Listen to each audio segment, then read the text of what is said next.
Hello, welcome to Jason Cavness Experience. I'm your host, Jason Cavness. Our guest today is Wesley Nicholson of Two Maids of Kent. Wesley, thanks for being here today. Hey, thanks for having me, Jason. I really appreciate the opportunity. So, you do a lot of traveling. Can you talk about some of your travel adventures? Yeah, thanks for bringing that up. So for me, travel is such a big deal. I've been to count 93 countries at this point, but one of my fondest memories of traveling is going to be back in 2015. Me and my brother was bringing in the New Year's in Czech Republic. His name is Leander Nicholson. Shout out to him and his company, Believe Land. And I remember he was getting off the plane. I was there waiting for him right there, and he was coming in. I remember getting off the plane, going through all the things he had to go through, and I just remember seeing a big smile on his face, and we just literally got off the plane, got together, embraced, I think we caught a bus at that point to our hotel, and we hung out in Budapest for a few days, and brought the New Year in there, and it was really good time because I remember this is where I kind of fell in love with hot chocolate. So like he was a big fan of hot chocolate before me. So we would go places, and he was first question he would ask the restaurant, "Do you have hot chocolate? Do you have hot chocolate?" And if the answer is yes, we would stay there and have hot chocolate. So that was a really good experience for me. And then we caught the train from Budapest, and then we went over to Czech Republic and spent the time there. And I remember seeing him so fascinated because in the lobby of this hotel we were staying at, they was playing live music. It had this grand piano, and I remember he would go down there every day around 6 o'clock and eat and just be hypnotized by the woman that was singing and the guy that was playing on the piano. I would just come down there and just see that, and I was just like, wow, how hypnotized he was by. And that was by far, even out of all the countries I've been to, every place I've been to, that's probably by far my fondest memory. One that I'm always thinking back to and looking forward to doing that again with my brother. So, you're 93 countries. Are these countries you actually spent 2 or 3 days in, or you also count like countries that your plane just landed in and had like like layovers and stuff? Because some people do that shit. Exactly. I don't know if you know this, but there's actually a club out there that like if you once you get to 100, you can be part of their club, and you got to like submit an application and stuff. I forget the name of. I researched this years ago, but to answer your question, no, mine's is I have to spend at least one day there. I have to eat the food there. It can't be I'm just at the airport hanging out, having a beverage or whatever the case may be. I literally got to leave, spend some time there, and that's how I recognize if I'm in that country. So there's no layovers, there's none of those things, or like if you're on those bus tours, you kind of drive through. No, those don't count for me. So you're the type of person who like each country you eat McDonald's. You can say I ate all the McDonald's, or you're like, no, I'm not eating McDonald's. Hey, all my friends make fun of me about this, but like that is a to-do list on my own. When I go to every country, I got to do two things, or three actually. So the first one is I got to go find postcards. I send postcards to all my family and friends about my experiences there. So my mother at this point, she has well over 300-400 postcards from me, whether they're domestics or internationally. And they dating back to 2000 when I first joined the military. And the second thing is McDonald's apple pie. So it used to be that McDonald's, I think it was a Big Mac rule to see if they all the same, if they whatever the case may be. For me, it was see if apple pies are the same, if they cost the same. They don't cost the same, and they are not the same. So you go some places in Europe, and they got like some custard apple pies that are really good. Like they got like a whole section of desserts. You go to some places like in Japan. That's my favorite place with apple pies. They really deep Are fried. you talking about the one at Tokyo Airport? Yes, That is the yes. best McDonald's ever. It It is. is the best McDonald's ever. Like the food's so good. Like you go there because when I stayed in Korea, we would go back home, always go to Tokyo Airport, Mhm. and that line at McDonald's be always like man, like And it's really good. it's really good. I Yeah, don't know if they use fresh apples or anything, but the those whole apple pies are Big really Macs are good. good. Yeah, it's really good I there. haven't had the Big Mac. So, and the other thing that I always do, believe it or not, is as long as I got time, I try to go to a movie theater. I'm a big movie buff, so I try to go to the movie theaters. I'm big into the matinee or whatnot. So, anyhow, I go there just to see what the settings are. I know some countries they do the intermission halfway point. You can go out and catch a break, use a bathroom, which I really enjoy. They give you like a 15-minute break. Yeah. Some places you sit on the floor, some places you sit on the bench, some places they let you smoke, some places they talk throughout the movies or whatever the case may be. So for me, that was like always a social experience to go see what the movie theater was like and how much it costs and who win and things of that nature. So those are the three things that typically I always have to do when I'm in those countries. And you've been to every continent. Yes. Okay, so what's the country you've been to? Like you had a good time, but people are like, man, I don't believe you. 'Cause there's no way you had a good time in this country, right? And I might have because they had a bad reputation, or like. Yeah, I think for me, this is years ago. I was in B school and I had the chance. I was studying Mandarin in China, but I had the opportunity to go to Tibet. and that was such a surreal experience. Just going there, seeing the Patolo Palace, and at this time I was fresh out of the military, so I was growing a beard. I had like a, I don't know if you remember back in the day, the 18 with Mr. T. So Yeah, I yeah, had like yeah. a mohawk. So imagine me, African American. I'm running around to bed. I'm a bigger guy back then. I was working out a lot more, so I remember I'm bulkier. I looked like I was a wrestler or whatnot, but I'm walking around to bed, and it was just simple, and I just really enjoyed it. I felt that peace there. I remember the first time, I think it was, they call it yak meat, which I think is like goat meat or Mhm. something to that degree. But it was just a fun experience. I remember meeting the guy. He owned a restaurant, and he had some instruments there, and he just let me play on the bar. It was a slow day anyway. It was like in the middle of the afternoon. Nobody was really there, but he let me get up there and play on the piano and play on the drums and whatnot. He spent some time in San Francisco, so his English was pretty Mhm. good. But he was just kind of telling me about what it was like in Tibet and things of that nature. But to me, that was one of my funnest experiences outside of the one with my brother. When I think about like how at peace I feel when I was there. Isn't it like funny, or maybe not funny, but how other countries like the pace is slow, is more relaxed, it's like more like community. Like when I went to Station Italy, like every day, siesta, try to 3 p.m. Been in Vietnam a few times. It's like they work hard, but they play hard. It's like in America, like bam, bam, like stressful work, and of course we produce more stuff, more entrepreneurial. Like what do you think about America? We pretty much won the world militarily, economically, culturally, right?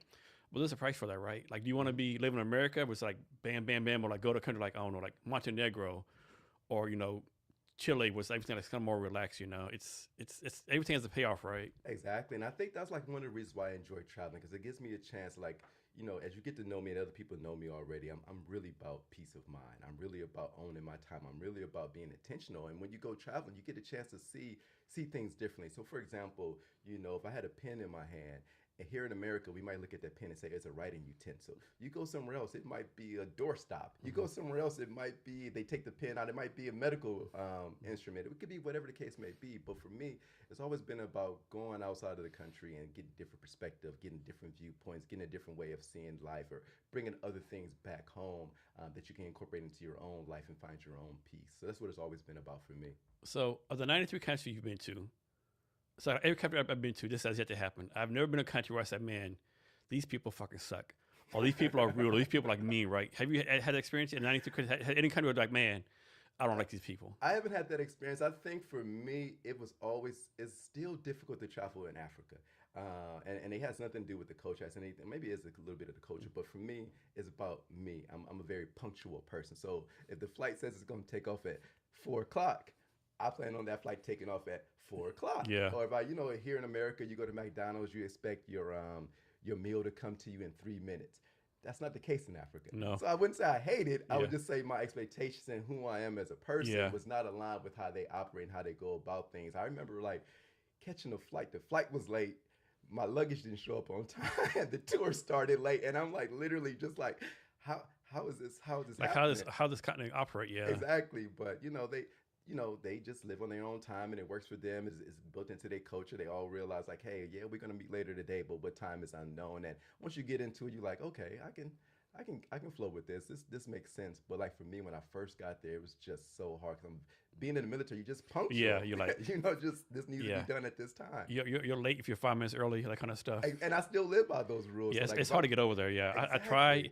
exactly. I try to show up on time, and like, yeah, it's like, yeah, I It, don't know. it's not. I literally and a shout out to my friend Alton Stewart.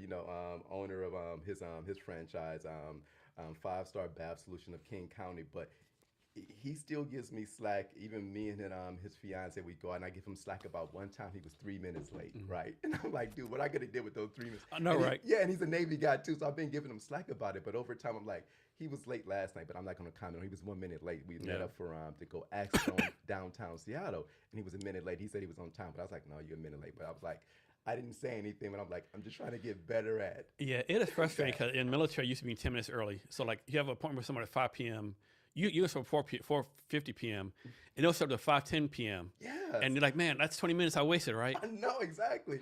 And they think, oh, it's no big deal. I was 10 minutes late. No, motherfucker, it's a fucking big deal. It is a big deal. Like I'm here for 20 minutes. Like, Yeah. But you know what I started doing at now? Thankfully, they got these smartphones, so you got things to do. You can play on your phone. Yeah. You can read. You can do things to waste those minutes. But like, yeah, I'm with you. I'm literally there for 20 minutes, twiddling my thumbs, waiting for somebody to show up. And like to me, I've been just trying to overcome that. But like at first, I just think it was disrespectful. I'm like, how are you not valuing my time? Yeah, How I are you, know, right? you Yeah, know, like yeah. Or guess me, like, so you get there for 10 minutes early. You get there, you got a text message. Hey, I'll be late. Like, I'm already here. Like, fuck it. You should told me it's like 30 minutes ago, right? So you just knew right now you're gonna be late. Like, come I on now. know. Yeah, those always get me too. And I just think about like, for especially for example, like if I'm meeting somebody and we knew a week in advance, Mm. like, hey, we're gonna meet at 4 o'clock. I'm thinking, okay, you should know at this point you got more than enough time to be on time. If you're getting off work late, okay, but you can tell people. But I'm with you on that. I'm like, just let's be a little bit more thoughtful. If you're gonna be late, just give me a heads up or tell me a better time that you can make it make sense You for know, you. or at least lie to me. Say you got an accident, or the train got run off the rails, or like something. Exactly. That would be helpful as well. It make me feel a little better versus you just being late for whatever reason it is. So yeah, I'm with you on that one. So what's the next country on your bucket list to go to? Yeah, for me, this like I think about last year it was just a brutal year for me in 2025, just with leaving corporate, starting a business, and other personal things going on. So this year is gonna be like really to help with like the year of self care. So I signed up. I'm going on an 8 day silent retreat in Italy. So I'm actually looking forward to What that. part of Italy? Sardinia. Okay. So yeah, it's a little island there. I got to go research what it is Yeah. about, but I was more so interested in like I just need to be somewhere for 8 days, not talking and just kind of just relax Have you and been to just Italy get there. before? I have, but Okay. not that part. I can't remember where I was at in Yeah, we Italy. were stationed over in Chinja like 2.5 years. Okay, Yeah. So and obviously you know how good the food is, the wine is. I remember going to eat like here's the house wine, like man, like, house wine. Like, oh my god, I, this is your house wine? I Shit, know. what's the wine you got to pay for? But that's Europe, isn't it? Though I Yeah. remember years ago, I remember buying a good bottle of wine for was it 1 or 2 euros, which is equivalent to like $3 and Yeah. 50 cents or Yeah. something like that. Could you imagine? You're not getting anything for No. $3, so you're not even getting a glass of wine, No, let alone the you're bottle. not getting a bottle of Boom Farms for that. No, you're not even getting a taste. They're No. not even gonna open that bottle for you. But yeah, they're cheap and easy. But yeah, Italy, I'm looking forward to it, man. I'm really looking forward to just the reset and just doing nothing and thinking about nothing or not thinking about Yeah. nothing. Still stuff to think about, but the idea of just being silent and just meditating for 8 days straight, I'm looking Are forward you to going that. by yourself? Is like some kind of travel No, I'm going trip? by myself. Okay. Yep. So yeah, it's one of those things where it's just a self journey, going there and So just why kind of why diving that place deep. versus all the other places you could have went to? Convenience. It was the Convenience. first place I saw, to be honest. Okay. Like I was looking online some other places, but this one showed up, and some other one showed up below it. But this one was just happened to fit the timeline I was looking for. I was looking for something in April Mhm. versus May, June, Yeah. July, and this one just fit the bill for April as well. So then it's like an island, right? It is, yep, Okay. yep. I'm trying to throw in another. There's another island or country over there, Malta. I'm trying to look into bringing that in as well. Maybe Yeah. go there for 3 or 4 days, since I'm already there and I got to spend 20 hours getting there. So you might as well throw in a second country to get that list in '94. So I don't know much about Malta yet, Yeah. but I plan on researching over the next few days and learn more, book some lodging and things of that nature. But it should be a great Man, experience. you're gonna have a great time over there. Just Italy. I mean, yeah. Like I never had a bad meal in Italy. Like so, we were taste for cheers with Chinza, and so one time our friends of ours says, hey, this is kind of far away. We have to go to this pizza place in a town called I think it was called Gazzo Zazzo, right? Said, hey, it's like, is it a hole in the wall? We got to go, right? So, okay, we'll go, right? And as we go get to our house, like July, it's like hot as fuck, right? 95, Hmm. 98, right? And we get there, the line, like, man, this at least be at least a 30-minute wait, not an hour wait, right? And we get inside, it's so hot, right? No air conditioner, right? And there's flies everywhere, right? I mean, like Hmm. flies everywhere, right? And Oh, man, maybe we need to leave. Like, well, no, we're already here. Let's get the pizza, right? We ate the pizza to this day, best pizza I ever had. It really? was so good, right? It's like, Wow. yeah, it's like had one stove. They made a pizza at the time. But I feel like aren't they known for pizza though? Over Yeah, there, pizza, gelato, red yep, wine, or I yep. think was it? Is it? It's not a Malbec. I'm thinking about that they're known for. It's another one that began with an M. Maybe it is Malbec. Merlot. I Maybe. think it's my Merlot. Okay, Yeah, okay. I know it's one of those. I'm not really big into wines, but I remember drinking that there. It was a bit strong too. So, um, hey, you know what else I forgot to mention when it comes to travel? What I try to do is I even do it here domestically as well. Is whenever I go to a new city, I try to find the oldest standing restaurant and go eat there. I don't know why, but it just became like one of those things that I that's started nice. doing, and it's Yeah, pretty cool actually. You go there, you're like, what do you got? How did you guys stay alive I all know, this right? time? Some of these restaurants are been here 50, 100 I know. years. I don't know if you know this, but the oldest restaurant today is in Madrid, Spain. Yeah, I forget the name of it, but like they got this wood oven that they do, and I think they cook pig and things like there. I went there back in when I was in Spain studying. I was there back in like 2014, and that was the oldest restaurant in the world. And it's just it looks it too, but it got character to it. Same with Portland. Portland's oldest restaurant. They got the moonshine and things like that. You get a taste of like old history when you see these restaurants, and it's been passed down. Sometimes passed down from generation to generation. Sometimes they bought by somebody new, but some of those things still last. But to me, it's just super cool to see something that's been standing that So how do you long. find the oldest restaurant? Just Google it or something? Yeah, Google search it. Okay. And that's the simplest way. Sometimes it's a little harder. Sometimes like they don't go off of like dates, or sometimes they don't have the records. So sometimes you got to do a little bit more searching. Maybe sometimes they two places, multiple places says two different things. So you just go to both and just say you've been to both for the most part. Yeah. And so do you like try to go to one or two countries a year, or just you just kind of wing it?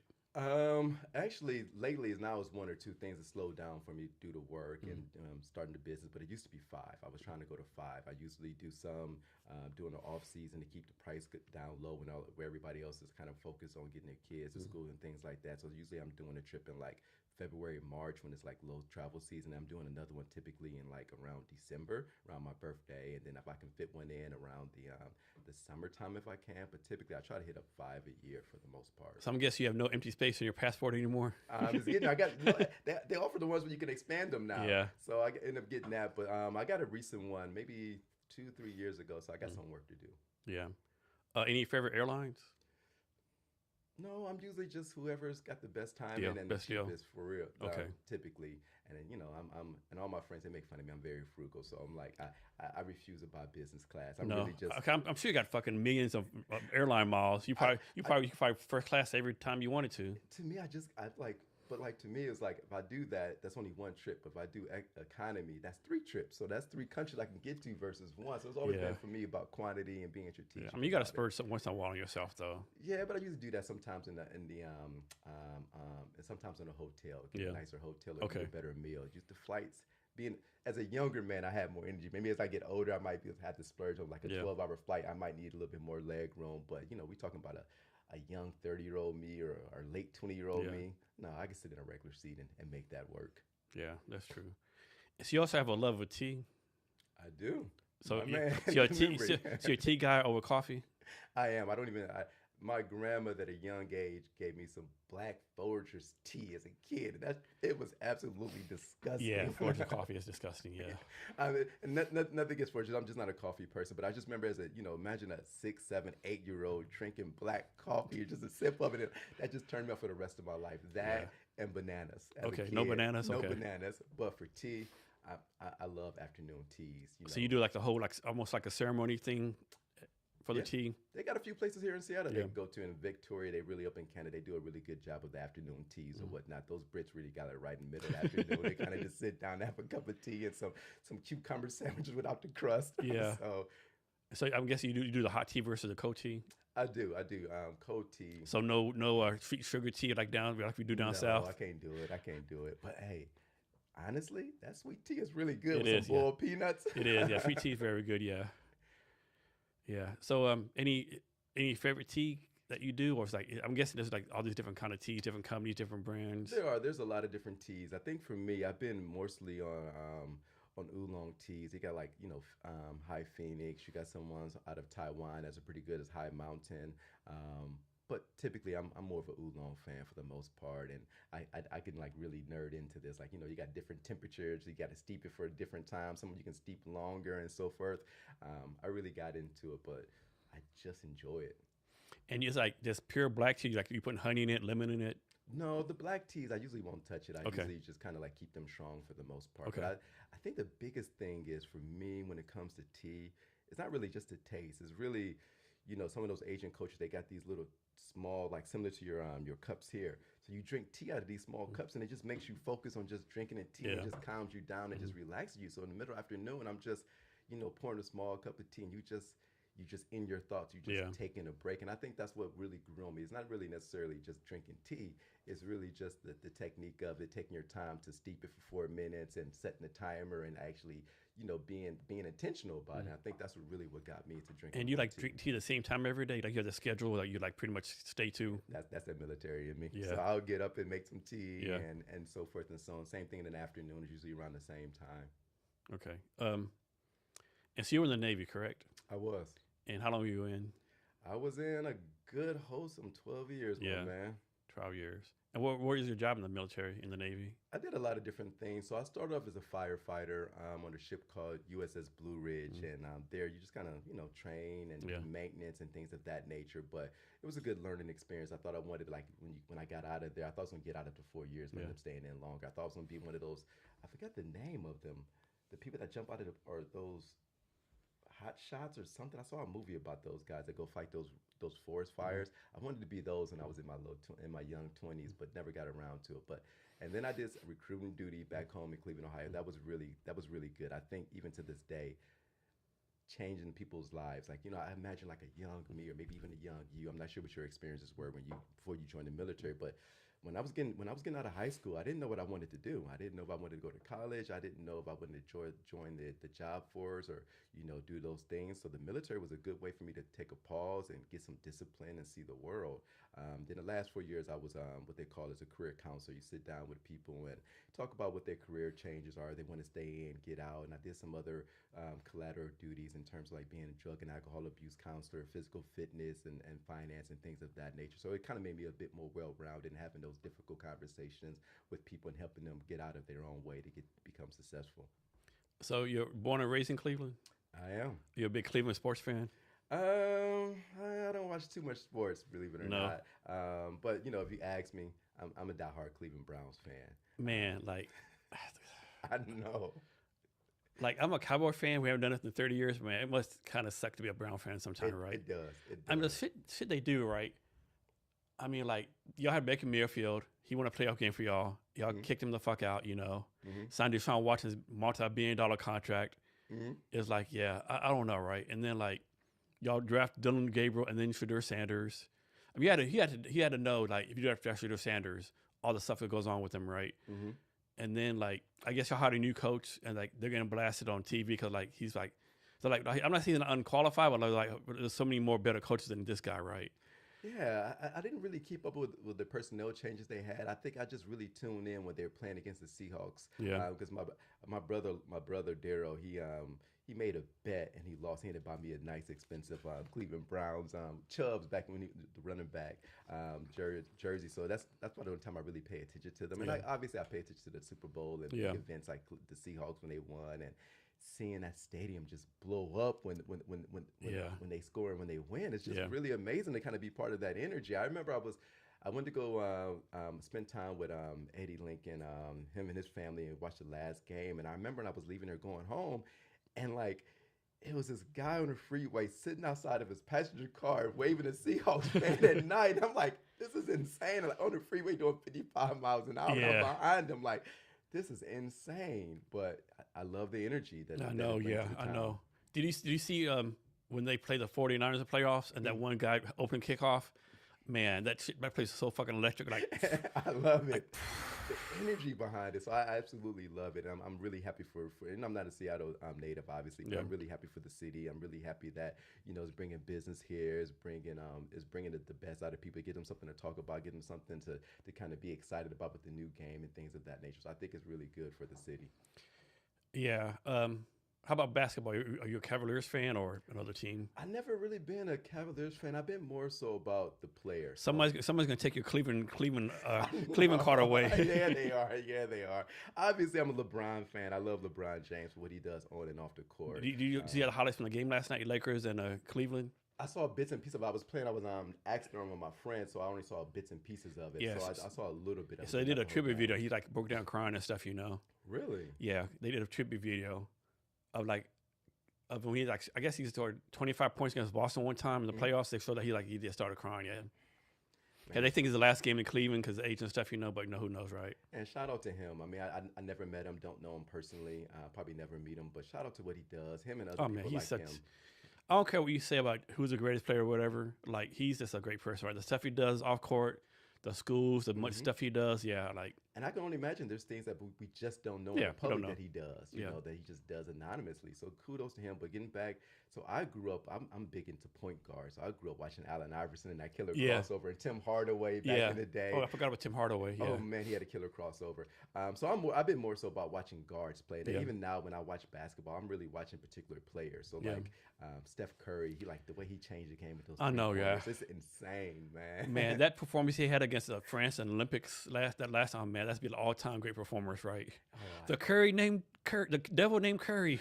no, I can imagine trying to run around him, check him. I couldn't even imagine And the you see that energy one that's shot required. when he shot like two people on him, LeBron and Katie, like be passing the ball. Like he, no, I got this. Exactly. Or how about before the game starts, he shoot those wild shots Yeah, like out in the stands. I'm like, wow, how's he doing that? So I'm always a fan of watching him. I'm slowly growing into enjoying Luca. That's just a different style of play that I'm not used yeah, to. he's like he has his own style. Like you're not gonna speed me up. You're not gonna slow me Exactly. down. I don't care if there's five people. I'm getting that spot. Exactly. So I appreciate his ability to do what he needs to get done on the course. I respect how he does that. He scored 40, 15 rebounds and 10 assists. Like when did this happen? How? How? I don't remember him making a shot. Like I just yeah. Back in the day, he would remind me, and again, this is not to shout out towards him and anybody, but like he reminded me, like back in the day we played, it'd be that old man that just schools Yes. everybody. Yeah. He reminds me of that Like he guy. shoot way back here. Yeah, and it goes in every time. So he reminds me of that player, those type of players. That's just it's nothing you can do because you expect something different, and he gonna tell you exactly what he's gonna do, but you expect him to do something different, and he doesn't do it, and he's just nothing you can do to stop it. Yeah. So I enjoy watching that. So LeBron, I know they always compare him to Michael Jordan. I always thought that he's been compared to Magic Johnson instead of LeBron. I mean, instead of Michael Jordan, right? Mm-hmm. Because Magic will also like pass first. LeBron's pass first. Yeah, I always thought his comparison should have been Magic Johnson instead of Jordan and Kobe Bryant. But this is me, yeah. Yeah, I think I never tried to compare him because he's an anomaly. We talking about somebody that got the skill set of a lot of different players. His size, his He ability, can guard everyone. and just not just that, like his approach to life. Like if you think about most athletes, they just want to be good on the court. Yeah, He took he's an he's approach. good. He's good on life. Yeah, he took an approach where he took care of his body. So he started spending tons of money on his body and Yeah, his he had mind. like the Tom Brady approach. Exactly, and that to me, I'm like, you can't compare that to anybody because you start comparing somebody that been in the league for 5 years versus like him. He might be in the league for 20, 30 years, Yeah. or whatever the case may be. So it's hard to compare. But longevity, man, I mean, love it. he's averaging like 20 points a game, 8 rebounds a game. Like he could. I think he could play to 50. But obviously not like he would have like have a reduced role, Exactly. Yeah, 50 he maybe 10, 50 minutes of game, But if he wanted to, he could play forever. You can't discount him, even at his age now. So you really can't discount him. And my other player, to the late great Kobe Bryant. Yeah. Oh man, I just loved his killer mentality. I just love that sheer will of just the competitive nature. And that's for me, that's how I kind of look at life. I look at life as like I just want to dominate life. I just Yeah. want to dominate whatever life throws at me. You throw this challenge at me, I want to dominate it. And when I see him, when I heard him talk about like how he approaches competition, it just inspired me. Like he just wants to kill the competition. Just think how good the Lakers would have been. I mean, they were good as it was if Kobe was like had a little bit more fun and Shaq was a little bit more focused, right? Because Shaq was fun. Kobe was like focused. They just like what I'm saying. This like Kobe have like hang out once in a while, right? Mm-hmm. Fuck around some. And Shaq, dude, like, can you get fucking serious? Like Exactly. everything's not a joke, right?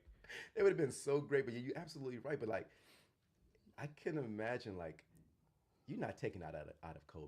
No. That was ingrained in him since birth, probably. That killer mentality.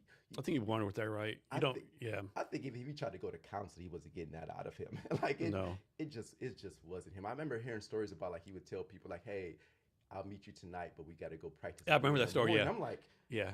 We're going to party at 5 a.m., but you're going to be at 6 a.m. working out. I love it, man. Like that's the approach people, we all should have. It's something that you want. Like if it's something you're going after, you should have that approach that there's nothing to getting in your way. You just got to do the work. So love it. Yeah. Unfortunately, a lot of people want to like the shortcuts, right? Yeah, there's no shortcuts, my friend. There's There's not, no yeah. shortcuts. Like kills me like, I guess this someone trying to pass a law instead of watch like you only work 32 hours a week. But like 32 hours a week, but you're not going to get the results, right? Yeah, I don't, like I think there's a balance there. I think there's no shortcuts, but I also think that, if you can fine tune your approach to something, Mm-hmm. like when I think about business, right? And I think about like my business, Two Maids, and like, yeah, sure, whether you work 30 hours or 60 hours or 80 hours, but if you can squeeze in into 30 hours by being, smarter, whether it's with your marketing dollars, whether it's with your routes to going out and clean homes, whatever the case may be. So I do think there's a balance there. I think when I'm thinking about like there's just no shortcut to, you just have to do the work. Now, if you can find a way to optimize it, you can find a way to do it quicker and better, good on you. But first, you still got to do the work, and then you get better at it. Then you optimize at it, and then you kind of find ways to do it quicker and so forth and so on. But like, there's no way of getting around. You got to do the work. So back to the Navy, what are some like leadership lessons you learned in the Navy that you're using now for your company? I think for me, I think you kind of touched on it a little bit. Like, and my brother Leandro says it best. Like, whatever decision you make, whether it's in the Navy or not, it's just work. It's hard. No matter what, it's hard work. Whether you want to be this or want to be that, it's hard. So when I think about the Navy, the discipline that's required, being on time, getting up in the morning for reveille, I think it's called reveille, and then taps is at nighttime, whatever the case may be, then general quarters in the morning. That routine, that share, get up, work out, get to where you need to be for inspection, do the work, have lunch, and like you get into a routine. And I think that's what I bring forth into like when I think about my franchise, Two Maids, is where it's just put your head down, rinse and repeat. Whether you're going out, just do the work, get into a routine. When you get there, take a view of the house. Get into the routine. Like we got a simple technique of how we clean. It's top to bottom, back to front, left to right. Remember that and get into the routine and you won't miss anything. And I think that's what I enjoyed about the military. They just kind of put that discipline inside of me. And what year did you get out? I got out in 2012. Okay. And so a lot of military people have trouble transitioning, right, for like various reasons, right? Mm-hmm. I think one reason a lot of people got in the military like kind of isolate themselves, right? They know they need help. They like it's like in the military you kind of like train like don't say you're depressed. At least when I was in, like don't say you're depressed, don't ask for help. And now they actually need the help, right? So, and of course, like the job search has always been like kind of messed up, right? Mm-hmm. Like when I got out in 2015, they were like, "Hey, go on LinkedIn," but no classes, no nothing, right? Hopefully they've gotten better, right? So, any advice on people getting out of the military now to have like a smoother transition that we might have?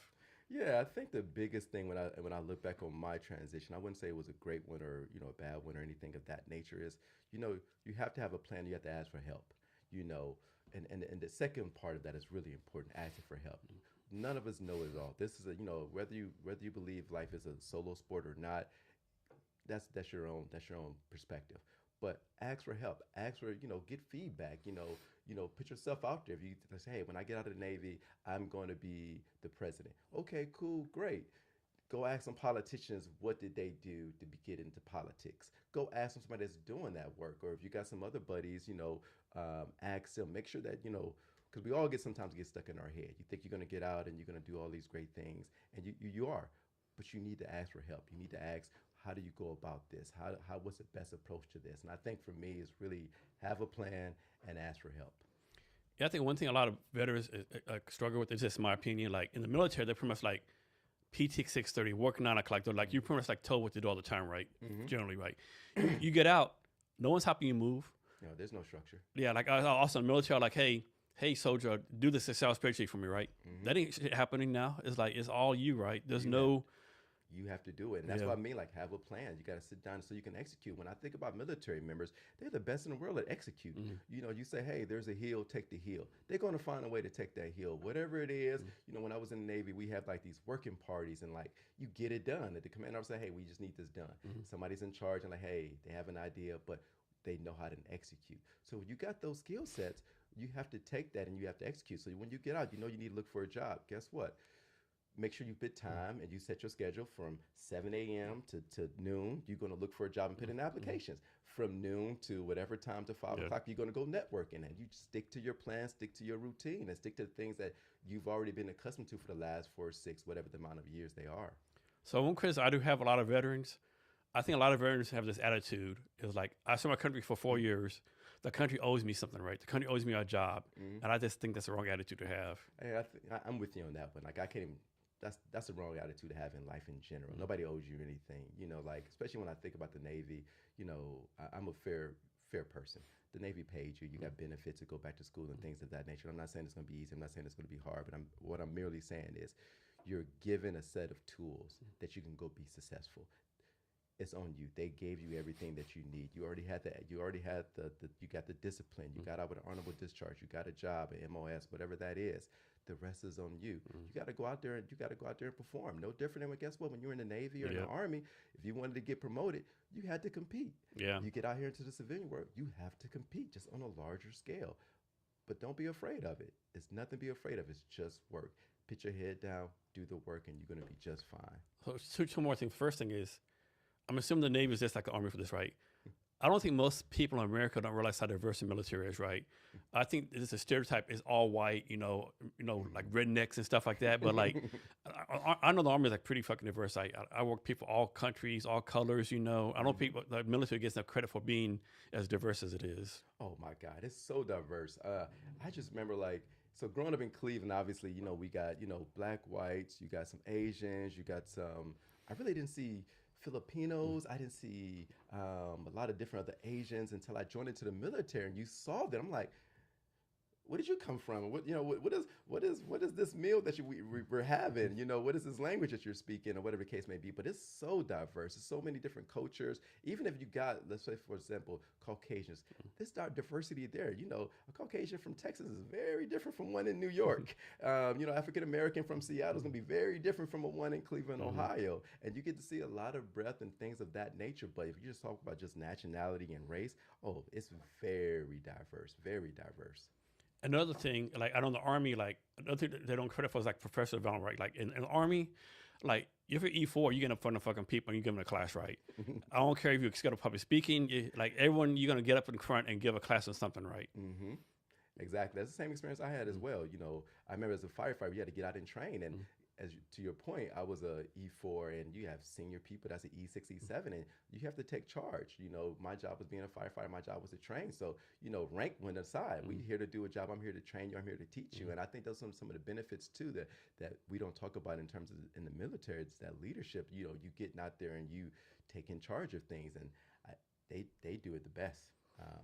I haven't yet to seen anybody just sheer ability to take charge and hold themselves accountable, like I see in military. One thing that's crazy, like you're in the Army, you're a brand new lieutenant, right? Second lieutenant right out of OCS, West Point RTC. You get put in charge of like 30 or 40 people, tens of millions of dollars of equipment, everything's on you. And your counterpart is 20 years old, first time job, he can barely get coffee, right? Exactly. That is it. And you're on the other side of that. I wasn't enlisted, so you was an officer. Yeah. My friend Alton, he was an officer too. So we always give each other slack about that. And one of my mentors, Will Nelson, he's an officer as well, or was an officer, retired, and we call each other shipmate. But yeah, you're right. Like, it is very different. I can only imagine the pressure you guys had. Like, fresh out of college, 21, 22 years old, you probably had a degree, and I don't know what you have a degree in. I don't know.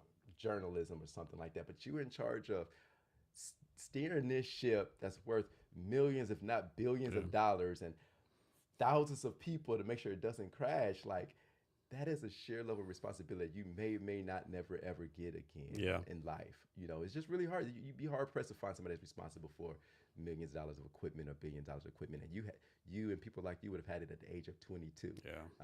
So I was enlisted first. Oh, okay, cool. Yeah, cool. I was enlisted for 8 years. Yeah. My man. But it's definitely a different level, right? Yeah. Different level. Yeah. It's insane. It is. And so after Navy, you went straight to AWS, or you had something before that? After the military, I ended up going to getting my MBA from a school called Thunderbird. So I did 2 years there, and then I got a job at a company called Niagara Bottling for about 1.5 years, 2 years in a leadership development program. Shout out to them for giving me that opportunity. It was a great program for me, where you spend 4 to 6 months in different departments. So I spent some time in finance, sometimes in sales, sometimes in IT, sometimes in manufacturing. Gave me like a broader perspective of the whole business. And then at the time, we're talking about 2015, 2016, Amazon knocked on the door, and who am I to say no to Amazon, and the rest is history. And I came here 9-10 years ago, been working for Amazon/AWS until recently. So did you have any experience in tech at all before you went to AWS? No. Okay. No tech experience at all. No.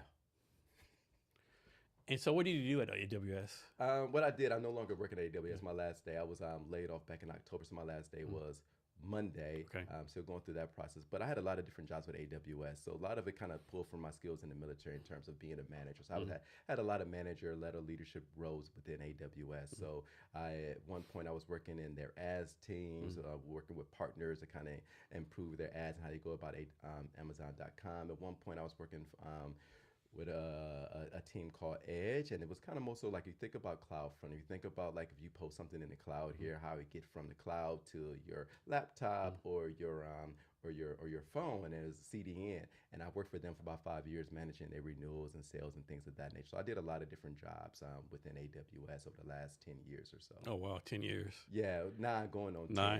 10. So isn't the average like thing at Amazon maybe like 3 or 4 years? It is. That was a thing. You kind of go into your time because it's a grind. Oh yeah, I've always heard like it's like being in the military almost, right? It's like no they don't fuck around like no, it's a grind, and honestly, it was a perfect fit for me. Like as you get to know me and other people get to know me through this podcast, or people that have already known me, you kind of know I'm a disciplined person. So like for me, it kind of fit up to who I am. Like we started talking about like, oh, you want to make a decision, you got to write a document. You got to go write about, what's the pros, the cons, what should we be looking out for, what are the best plans, and some of the other leadership principles. Even to this day, whether they laid me off or not, I'm a big fan of Amazon and what they did and what they instilled in me. Like one of the biggest LPs that I really appreciate that they have, and kudos whoever invented, I'm not sure who it was, disagree and commit. So the purpose of it is really like if you and I having a conversation, let's say you're the officer, I'm the enlisted, and you say, hey, Wesley, we need to take the hill. And I say, hey, Jason, we don't need to take that hill for various reasons. And you come back and say, we're taking the hill. Yeah. But guess what? When you commit, I got to become a cheerleader of your plan. That's so military, right? Exactly. It's so military, yeah. But I appreciate it. Like it's just like, hey, we disagreed. You made the decision. I'm gonna make sure this executes, and like I take that. Like when I think about my general manager at Two Maids, her name is Tamara Coy. Shout out to her for all the work that she does. But we have a conversation, and she's in the weeds, and she knows things. And I might have a different perspective, and she's like, "Hey Wesley, let's not do that. Let's do this." And I'm like, I'm not a fan, but you know what? I'm gonna disagree and commit. So I become a cheerleader of her idea. I'm like, hey, to make this work, we need to do this. We need to also think about this. And it's not like, oh, I'm holding back. I want to see you fail. I want to see this fail. Like, no, you become fully committed to what you disagreed about. And I really appreciate that. And I take that in terms of like my friendships and things of that nature. Like, get in line. Like, hey, you disagreed, but become a cheerleader. So how do you do this, right? And maybe you don't. Like, suppose like you're in charge of something, right? And someone works for you, and they give you like 10 different ideas, right? And you think, so, man, all these ideas kind of like ain't gonna work, right? Do you like, okay, I'll just throw a bone one time, right? Even though I know it might work, or you're like, just like, okay, these don't work, or you got kind of throw your people bones once in a while, if that makes any sense. It does, and I think we all do that, and I do that all the time with and I think it's just become like when you're in leadership and you're in management, you gotta give leeway to your team to kind of do what they think is right, allow them to make mistakes, and that's something I've really inspired in any of my managerial positions. Is, hey, you have an idea, I might not believe in it, but you see something that I don't. So let me give you some leeway, and you go around that and take that through it. Just let's talk through it, let's talk about it, and things of that nature. So I believe in, as I get older and going through my own getting better, believing in the word of grace and meeting people where they're at and allowing for mistakes. If you got to know me 2-3 years ago, I'm more of a perfectionist. It needs to be this, and this. And somebody coming without that idea, it's hard for me to accept it, but I'm getting to the point where I'm like, I trust you. So how do you do this, right? Like in military, what's the thing? Iron sharpens iron, right? Oh yeah, I love it. But what if you're iron and the other person's like fucking aluminum foil, right? Then you end up destroying that person, right? Yeah. Like in my early military, I was like, man, like I have higher standards, meet my standards, right? And I later on, like, okay, let me, like for example, one time I had an E6 that worked for me. Like, man, you're E6, what the fuck you doing, right? You should ever do this, right? And somebody's like, sir, like, look at his ERB, like, oh shit, you never done this before. Okay. And I kind of read back, right? So how do you like still be like iron on iron versus like, okay, maybe I'm fucking destroying my people working for me, right? Yeah, I think, like even for yourself, like, I mean, when I think about you starting this business, you setting yourself apart from other people that, the same age bracket did the same thing as you, and you taking a chance on yourself. So I've always been encountering this where, it might not be steel sharper than steel or iron sharper than iron. It might be iron sharper than, like you said, aluminum foil. But I think recognizing that they're trying their best. And I think that's where I'm trying to get better at. Like, I don't have a clear answer for you, to be honest. Like, I'm working through that because for the last 10, 20 years, I've been trying to build myself out, whether that's going to Amazon and saving money, being frugal, doing these things so I can get to this position to buy a franchise. But I'm realizing that's not everybody's ability to have that level of discipline. So I've been trying to get better, honestly, my friend. Just showing grace and just like believing that people are doing their best. And that's I really still struggle with it, honestly. Even when I leave a conversation, I'm like, so. But yeah, I try my best to kind of show grace. Yeah, but it's hard sometimes though, right? It's extremely hard. It's Yeah, extremely like hard. I believe everyone does their best, but man, you're fucking testing my ability to do that right now, Yeah, right? you are. You are. Yeah, and I really think that's a really important one because I think, like, for me, that's something I've been battling with for the last year or two is like meeting people where they're at versus where you're at. Mhm. And like everybody don't have the same level of resources. Everybody don't get the same Yeah. skill set. Everybody didn't have the same exposure as you. Everybody didn't get the same mentoring or guidance. And I'm really trying to put that at the forefront of my mind in Mhm. terms of, you know what, this person is not you. This person does not have that, as we call it earlier, that Mamba mentality Mhm. as you and I might have, where you Yeah. just see something you going after. Other people are kind of might be a little bit more shy, a bit more timid, but they want to take the heel, but they don't know how to put that first foot forward. Yeah. And I'm trying to be a better mentor, to be honest with you, my friend, like a better Mhm. guidance or not guidance or like guidance counsel, whatever you want to call it. Just trying to meet people where they're at in life. Can you talk about your sales experience? Yeah, yeah. Spent 5 years in sales with AWS, and to me, I love sales. I absolutely love it. That to me, that's like one of the last true jobs. You know, you eat what you kill, for lack of better words. You know, you get some base salary. Maybe it's good, maybe it's not, but you get paid off of what you do. And when I think about not just that sales, think about you. I think about other businesses out there. Any business owner out there, you're not eating unless you kill something. Mhm. You got to do some work. So when I think about sales, I think about you having to understand, putting the customer first, understanding what they need, what they want, and what you have. Is it going to meet that need? And being honest about it. I know sometimes sales reps get bad reps about it. Maybe they deserve it, maybe they don't. But getting back to it, I absolutely love it because you are putting yourself out there, Mhm. and you have to ask yes or no. Are you going to buy this? Are you going to have my service? And you got to ask for that dollar amount. So like for me, it's and you reap it. And at the end of that sales call, you be like, I killed it. All that preparation, all that research I done, all the no's I had to hear. Especially if you think about like dialing for dollars, you on the phone, you just picking up dialing, getting hung up on somebody cussing you out, and all you need is that one person to say yes, and then like it changes your perspective, it changes your day, it changes your outlook, it changes how you feel that time. So for me, sales is one of those things where I it's a lot of personal growth there if you go into sales. Any tips for people to get better doing sales? I know a lot of people like, I can't cold call, I can't cold email. I think it's a matter of like people don't want to put themselves out there, right? Yeah. They want to hear no. Yeah, exactly. And I think that's all it is. People don't want to be hearing no. And nobody really want to hear no when you asking something, especially when your livelihood is at stake, or if you want to ask a girl out or ask a guy out. Nobody wants to hear no. Nobody wants to be rejected. And at some point, you get enough rejection, it might start to sink in when you feel like you're less than or something the case may be. But what I will say, for people that want to go into sales, be open minded. Be willing to accept feedback from people that's doing a really good job. Don't be afraid. Like, if you and I were working together and you were better at it, I got to come talk to you, Jason. Mhm. Hey, how are you closing these deals, my friend? What are you doing? Mhm. What are you saying? Like, what is it? Ask questions. I think that's the biggest thing is being open minded and just trying. And it's just work. Guess what? Whether you're in sales, cold calling, or whether you're doing data entry, it's just work. Go That's a do good way the to look work. at it. Yeah. You know? So next, can you talk some about your grandmother's entrepreneurial spirit and your brother's small business success? Yeah, definitely. Thanks for bringing that up. So when I think about my grandmother, and she passed away some years ago. Same with my grandfather. She owned a daycare called Kitty Tots Nursery. I think it's still open in Cleveland, Ohio. Funny thing, I still remember that number because when I got older, my mother worked there, and we had to call that number when we got home from school to make sure we got home safely. But looking back on it, I'm not sure other business owner out there, but like it is hard work.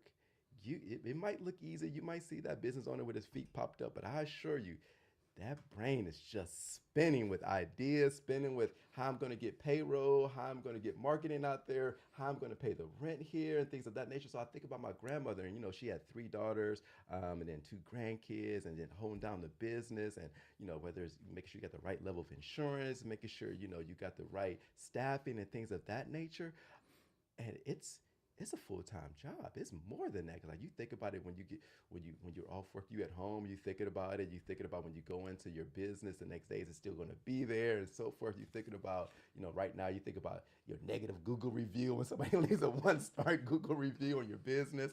But she always did it, like when we went to her house, I just never seen the stress on her shoulders. Every time I said, I don't know what she did. If she did some, some namaste or some meditation before we came over, but I never saw her stressed out about it. And I just always appreciate that. And I want to do the same thing when I go into the business when it's in Tamara season. I don't want her to see a stressed out me. So, I keep that at home. And I think that's some of the things that are inspiring. I think of other business owners, you got to leave that back. You can leave that at the office and still got to be a father or a husband or a wife or whoever you need to be. So shout out to her and all the other business owners out there that's doing great things. And how about your brother? Yeah, thank you. So yeah, him, he's in the entertainment industry and he's doing this thing like I never seen anybody. When I think about that Mamba mentality, man, that man's been at it for his whole adult career. So his Believe Land. So he's into the comics, turning the comics into stories and being, get into producer credits and things of that nature. But really what I want to kind of dive into, and I think this should you start to see a theme within our podcast today is it's just work. So this man, my brother Leander Nicholson, he's trying to get his stuff out there. And what he does is he goes out there and find ways, like we talk about like data entry ways, like let's say, for example, you wanted to get into libraries. This man would go research every library in this state, then in the country, then go into other countries and get research information to start emailing, see how he can get his books into the library. And people don't realize AI is not doing that. That is you sitting down, putting in the work to be successful. So anytime I see like a person like you or anybody that's successful, I'm like, what did that person do? What level of discipline did they have to reach down into to get to that level of success? And we talked about LeBron James earlier. All we see is him on the court playing ball and making these shots. You see Steph making these shots. I'm thinking about how many shots did that man take to get to this point. Thousands, right now. millions, yeah. And that is the key. So when I think about my brother and his success and what he's doing, it's that discipline he has. It's that go-to attitude, not letting anything getting in the way. So shout out to him and shout out to people that's doing that, whether you're an athlete, whether you're a student, whatever you are, putting in that work. Yeah, if we move on, shout out to Taylor Ray for introducing us to each other. Yeah, shout out to her. Yeah, thanks again. I'm looking to connect with her again. I know she got some great marketing ideas, so hopefully she's doing well. I know it was like the geofencing, so I'm happy that she put us together. And Mia saying like she just graduated from college, Pacific Lutheran University. She doing her business too. Like man, so you graduated from college and got a business going on. Like goddamn. I know. I met her at a networking event. Shout out to Kent Chambers of Commerce. It was there, and we met. And we start talking, and she gave me what she does, and I was like, hey, anybody podcast? She introduced me to you some months ago. Shout out to you as well because you've been doing great things. Because I think we connected back in October or September, and I just now got on your calendar. So that's what that means for you. You're doing this day in and day out until now. So again, you're doing the work. So I'm thinking about like you making this look easy. Like the question you're asking me, I'm thinking about.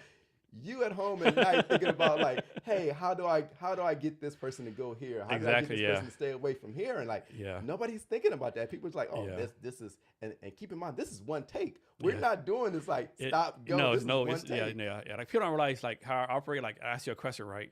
You're answering in my mind. There's hundreds of questions in my mind, right? Exactly. And whatever you stop, I start ask a question, unless it's something you don't want to talk about, right? Yeah. But it's just something like a lot. What's it? It's like Generation Z, Generation A now.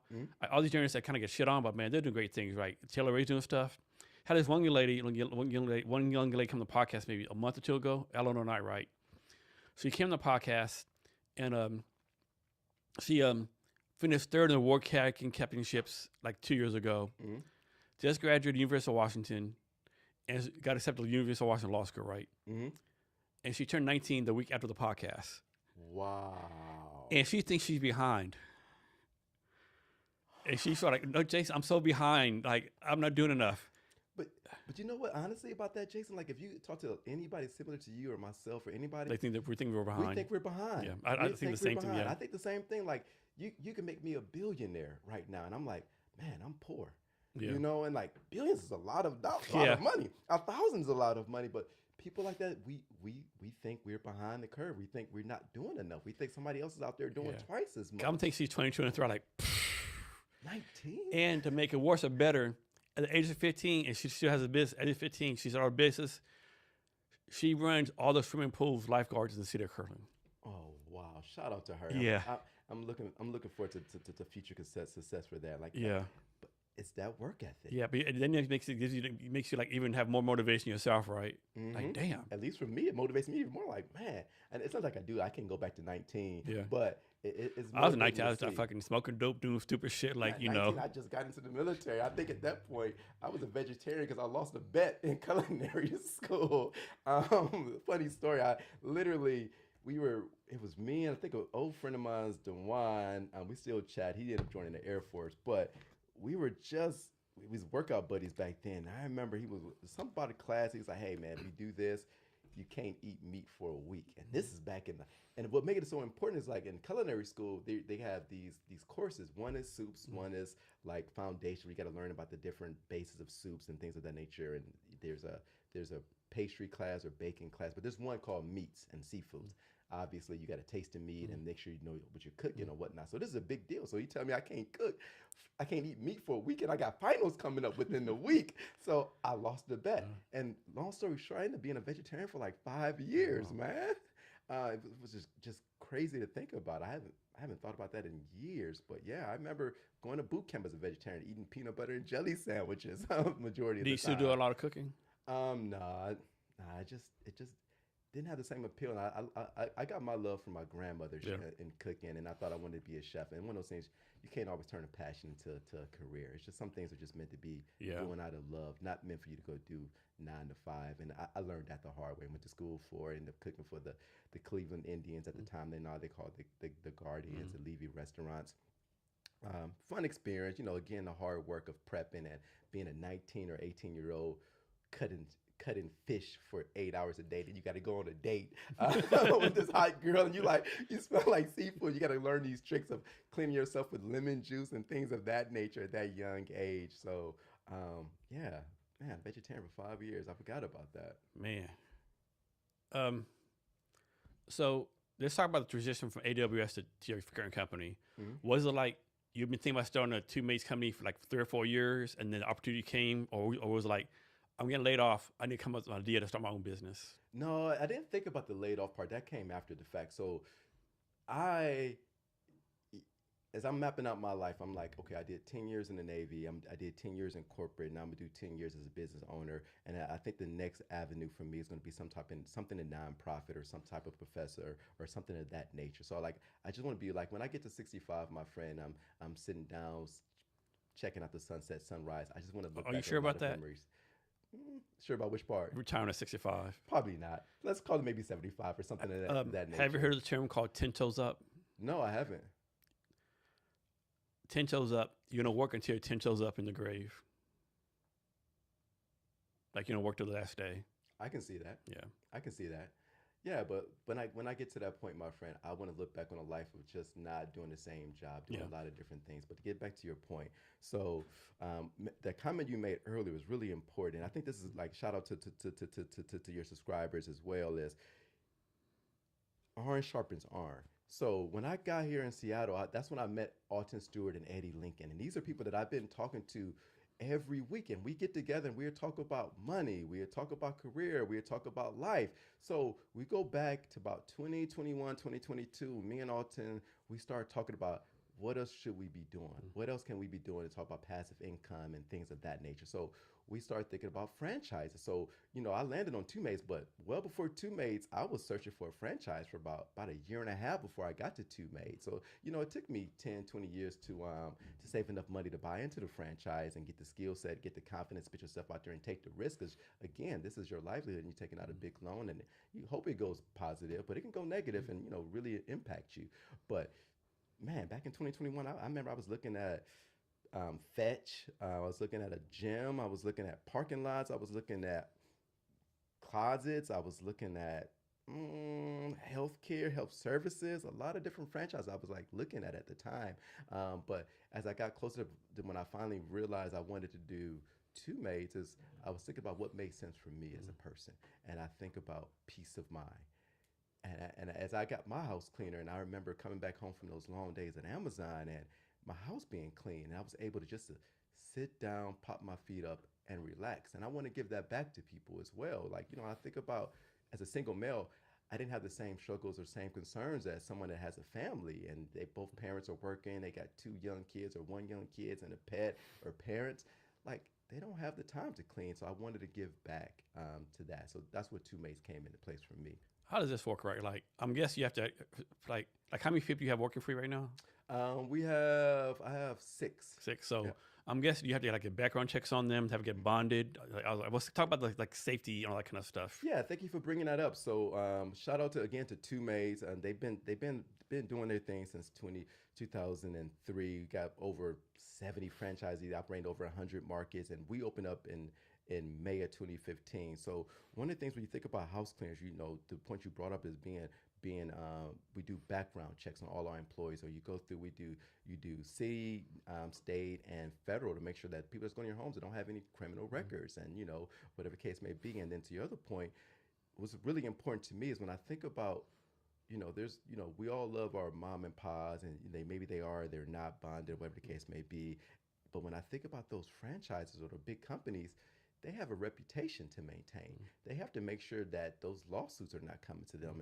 And whether that's good or bad, what I'm getting at is you have to be bonded. So what that means, if I come clean your home and you got this pretty vase on your counter and I break it, Tamara's going to reach out and let you know, hey, Jason, sorry we broke your vase. How can we make this right? Either we're going to put in an insurance claim to get it right, or we're going to go buy you, tell me where you found it. We're going to go buy it, we bring it to you. If it wasn't of value to you, you can be like, hey, you know what, Tamara, this it's just a vase. I really don't care anymore about it. It was worth $100. Okay, cool. We're gonna credit you $100 off your clean and make it right.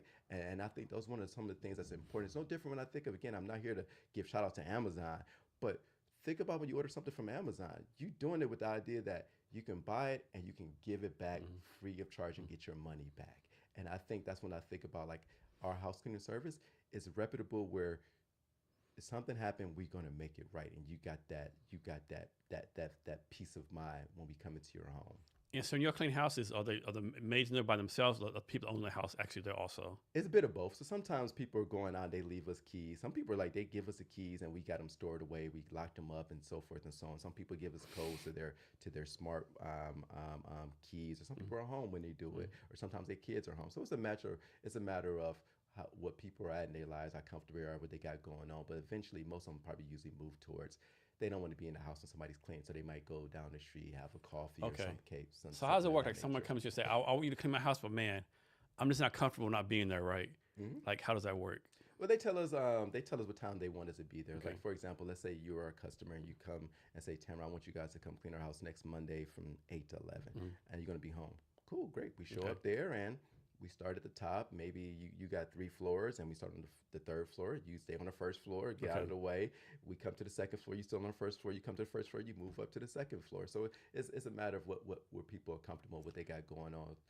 And do your people have like cameras on themselves, like film themselves, that kind of stuff? How does that work? No, we don't necessarily film. We don't film in people's homes. Now, to your point, when I think about like content, and we think about, we want to show people the amount of work we do and how good of work we do. Eventually, we want to get there. So we're going to start asking people for permission. Like, hey, can we show a before and after? Can we do these things? And we might film. But otherwise, no. We might do some things of like, the only time we're going to really take pictures of, like, if we break something, we want to take pictures of it for evidence and make sure that what's going on for that case. But other than that, no, we're not filming in people's homes. We're not taking pictures. To me, that's inappropriate. I'm sure this will never happen. But like, suppose you have a person working for you.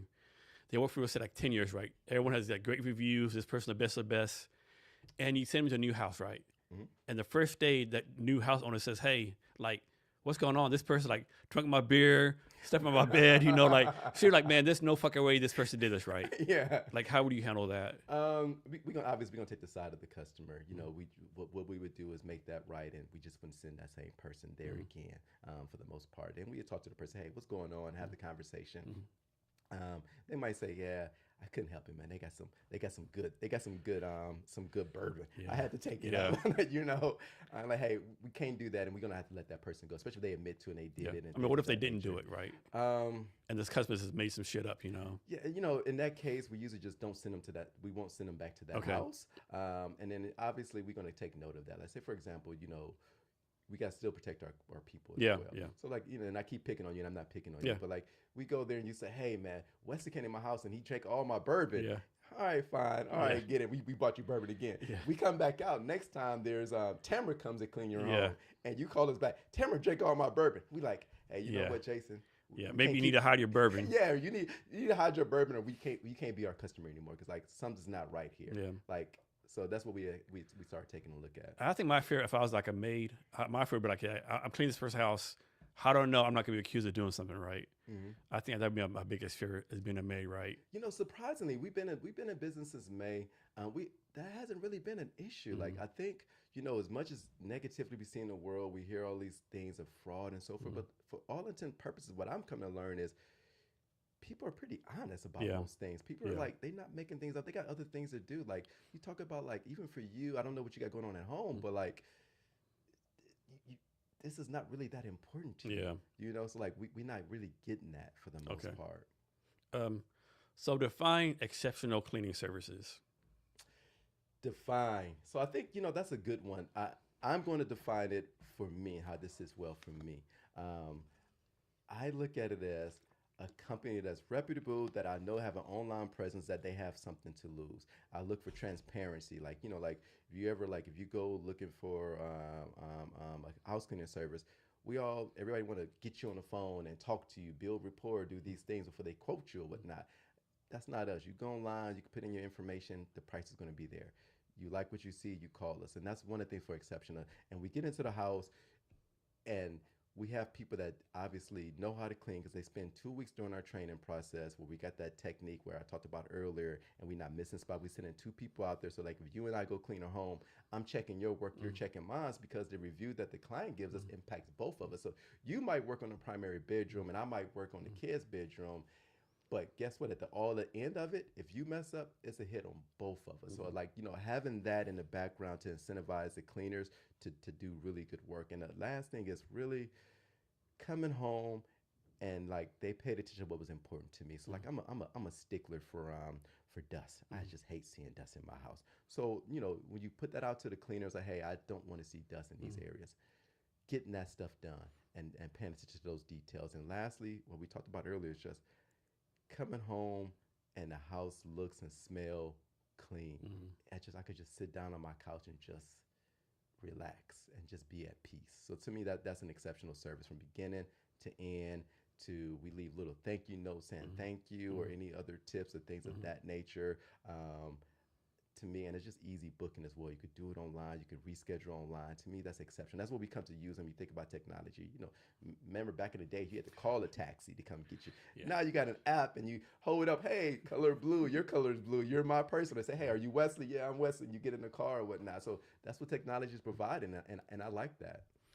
So you can hire someone, right? Is it like, hey, do you have like a test room that's like dirty and nasty? You say, hey, clean this room for me as a test case. You know, like before you hire a software developer, Oh. before you hire a software developer, do some code for me, whatever. It's like, do something like that. No, we don't have that, unfortunately.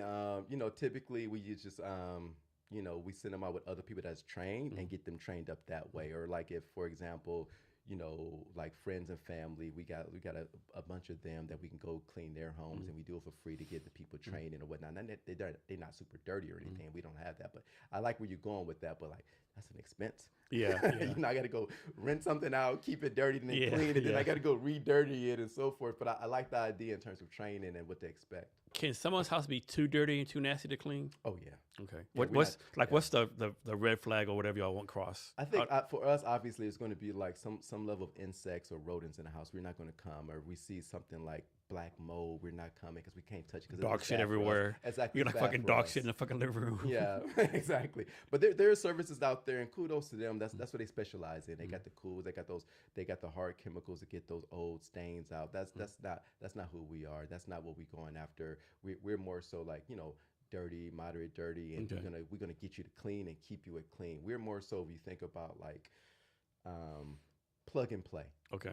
When you think about like I don't know what kind of coffee you drink, but you know where to go to get it. Hmm. You know how to plug it in and how to get in your. I see your little machine over there, and it's just plug and play. Yeah. And that's who we are. We know we want to get to know you. We want to be part of the family. Every Thursday we come into the house like clockwork. When you come home Thursday evening, the house is going to be done. We're for that. How about if like your maids? So the maids goes like, is it one maid, two maids? Like how many people go to the house? So it just depends. It just depends. Okay. Like if it's a small home, like for example, today my house is getting clean, so we send one person to there because it's a smaller home and they can do it by themselves. But if it's a bigger home, we send two. But on average, we typically send two maids out, and we do it for several different reasons. Obviously, the safety of them sending two people out. Yeah. We also do it as a way to kind of do quality checks. So like if I go clean a primary bedroom, you coming behind me and saying, "Oh, hey, Wes, you missed a spot." Yeah. Same thing if you're doing somewhere else. So typically, we like the two-person approach to things. Has this happened where like you have two maids, right? And the owner of the home apartment's there, and the two maids say, "Man, Wesley, like this lady talks the whole time. She told us for to clean. Yeah. She took the mop away. She started cleaning for us. Why are we even there, right? Yeah, we've had that, and I think people also, to your point earlier, some friends of mine told me they do pre-cleaning before the cleaners. It was crazy, right? I'm like, why would you do that? It's crazy now.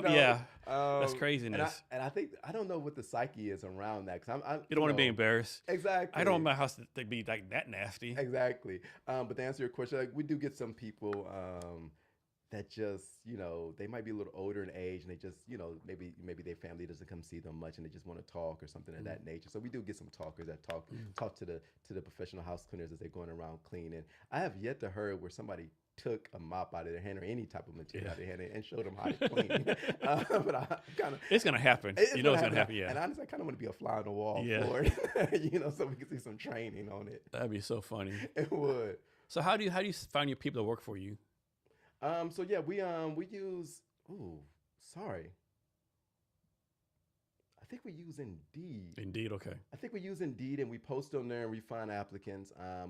She does interviews every week to kind of keep our pipeline going. Because I mean, and again, this is just the nature of where things are at.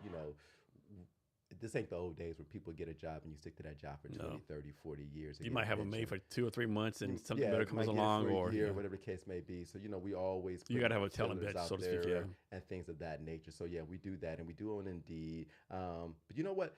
Seeing your LinkedIn account made me think about I'm thinking about like us having like a LinkedIn page, but I'm not sure that's a value for us in terms of like we're not a Microsoft or a Google and things of that nature. And I'm not sure the people we hire are going to be on LinkedIn as well. But it's a thought that I'm thinking about. But we are on Facebook, we are on Instagram and things of that nature. Talk about this. So like as far as the cleaning supplies, like you always buy the same ones. You have like a contract with someone. Like I'm making like using Lysol all the time. You like mix it up, and how does that affect your business costs? Yeah, so typically we buy forget the name of the people. It's not a contract, but we typically buy like concentrated stuff that we just kind of put the water in. It's like when you think about bleach, you could put like a little ounce of bleach in like a gallon of water. We do things like that. Other things we get it offline, or we might go to Home Depot and get our vacuums and things of that nature for the most part. And we kind of leave it to the cleaners to kind of say, hey, these products is not working that well. Like we used to use these one mops that wasn't working too well, that kept breaking, so we stopped using those. So we just getting the feedback from professional house cleaners, or we get feedback from customers saying, hey, I don't like the smell of this particular detergent. Can you use something else? And then we start trying to, playing around with like natural cleaning agents as well, for especially people that allergic to things, or they don't want those hard chemicals in their homes and so forth and so on. But we get our cleaning supplies from a lot of different places, whether it's Amazon.com, Home Depot, or ODP, or other places that offer cleaning supplies. So don't tell us the details, but can you talk the process of deciding how much to pay your people? Yeah. So ours is like know how you talked about sales. It's almost similar to like when you think about sorry, having a brain fart here. servers. So we pay a healthy wage, above minimum wage, and then they keep their tips. Okay. So they incentivize by the tips as Mm-hmm. well for the most part. Mm-hmm. So you go in there and people they tip their 10, 20, 30% or whatever these cleanings are. Mm-hmm. So that's typically how they go, and then we pay more based on the rating. So like let's say for example we come to your house and we clean and you give it a 5 star, Mm-hmm. we pay more for that particular Okay. clean. So this it's more like sales. You eat what you kill. You Mm-hmm. go in there, you do a bang up job, you're gonna get paid more. If you come back and the customer says this was the worst job ever, we're not gonna use your service Mm-hmm. again. I can't pay you top dollar for that. Yeah. I gotta. It has to be some level of you can't think that it's okay to not do a good job cleaning and think you're gonna make great money. So there's some checks and balances in place. Does everyone tip? Like, what do you do like if someone doesn't tip? We don't do anything. It's discretionary, obviously. Okay. So But you like give that person more money because they didn't get a tip? yeah, we try to try our best when we get the rating system. Mm-hmm. Like if they get high, they get higher in terms of, let's say for example, just throw out random numbers. Like let's say $50 an hour or $75 an hour. If you do a bad job, you get $50 an hour. You do a great job, you get 75. And we do things, for example, like our general manager Tamara, she goes out and do quality checks, and we got a checklist. If we look at all these different things, there's I think about 100 different things we might look at on there to make sure things can clean. And if you do a good job, you get paid more based on that as well. So it's really incentivized to make sure we're taking care of the customers and we're taking care of the professional house cleaners as well. And then, once again, don't tell the details, but talk about the process of like, 'cause I think a lot of new business owners like struggle with the price, right? Mhm. So you talk about the process of like figuring out the right price to charge. Yeah, I think that was one of the reasons why I went into a franchise. And I'm sorry I can't help out some of the other business people where, you going in it by yourself and you're trying to come up with these prices.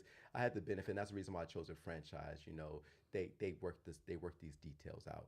They look at what's going on in Seattle and how much we typically charge, and they kind of give up like, hey, you're the business owner, but this is what we recommend. Do you want to take that on? And you just say yes or no. So that was one of the benefits of a franchise. They have the knowledge. They put these things in place. They've been doing this since 2003. I'm not an expert. I'm here to kind of make sure I bring forth the discipline and the focus and the can-do attitude. But I rely on them to kind of help me with some of these bigger things that just I'm not equipped to handle.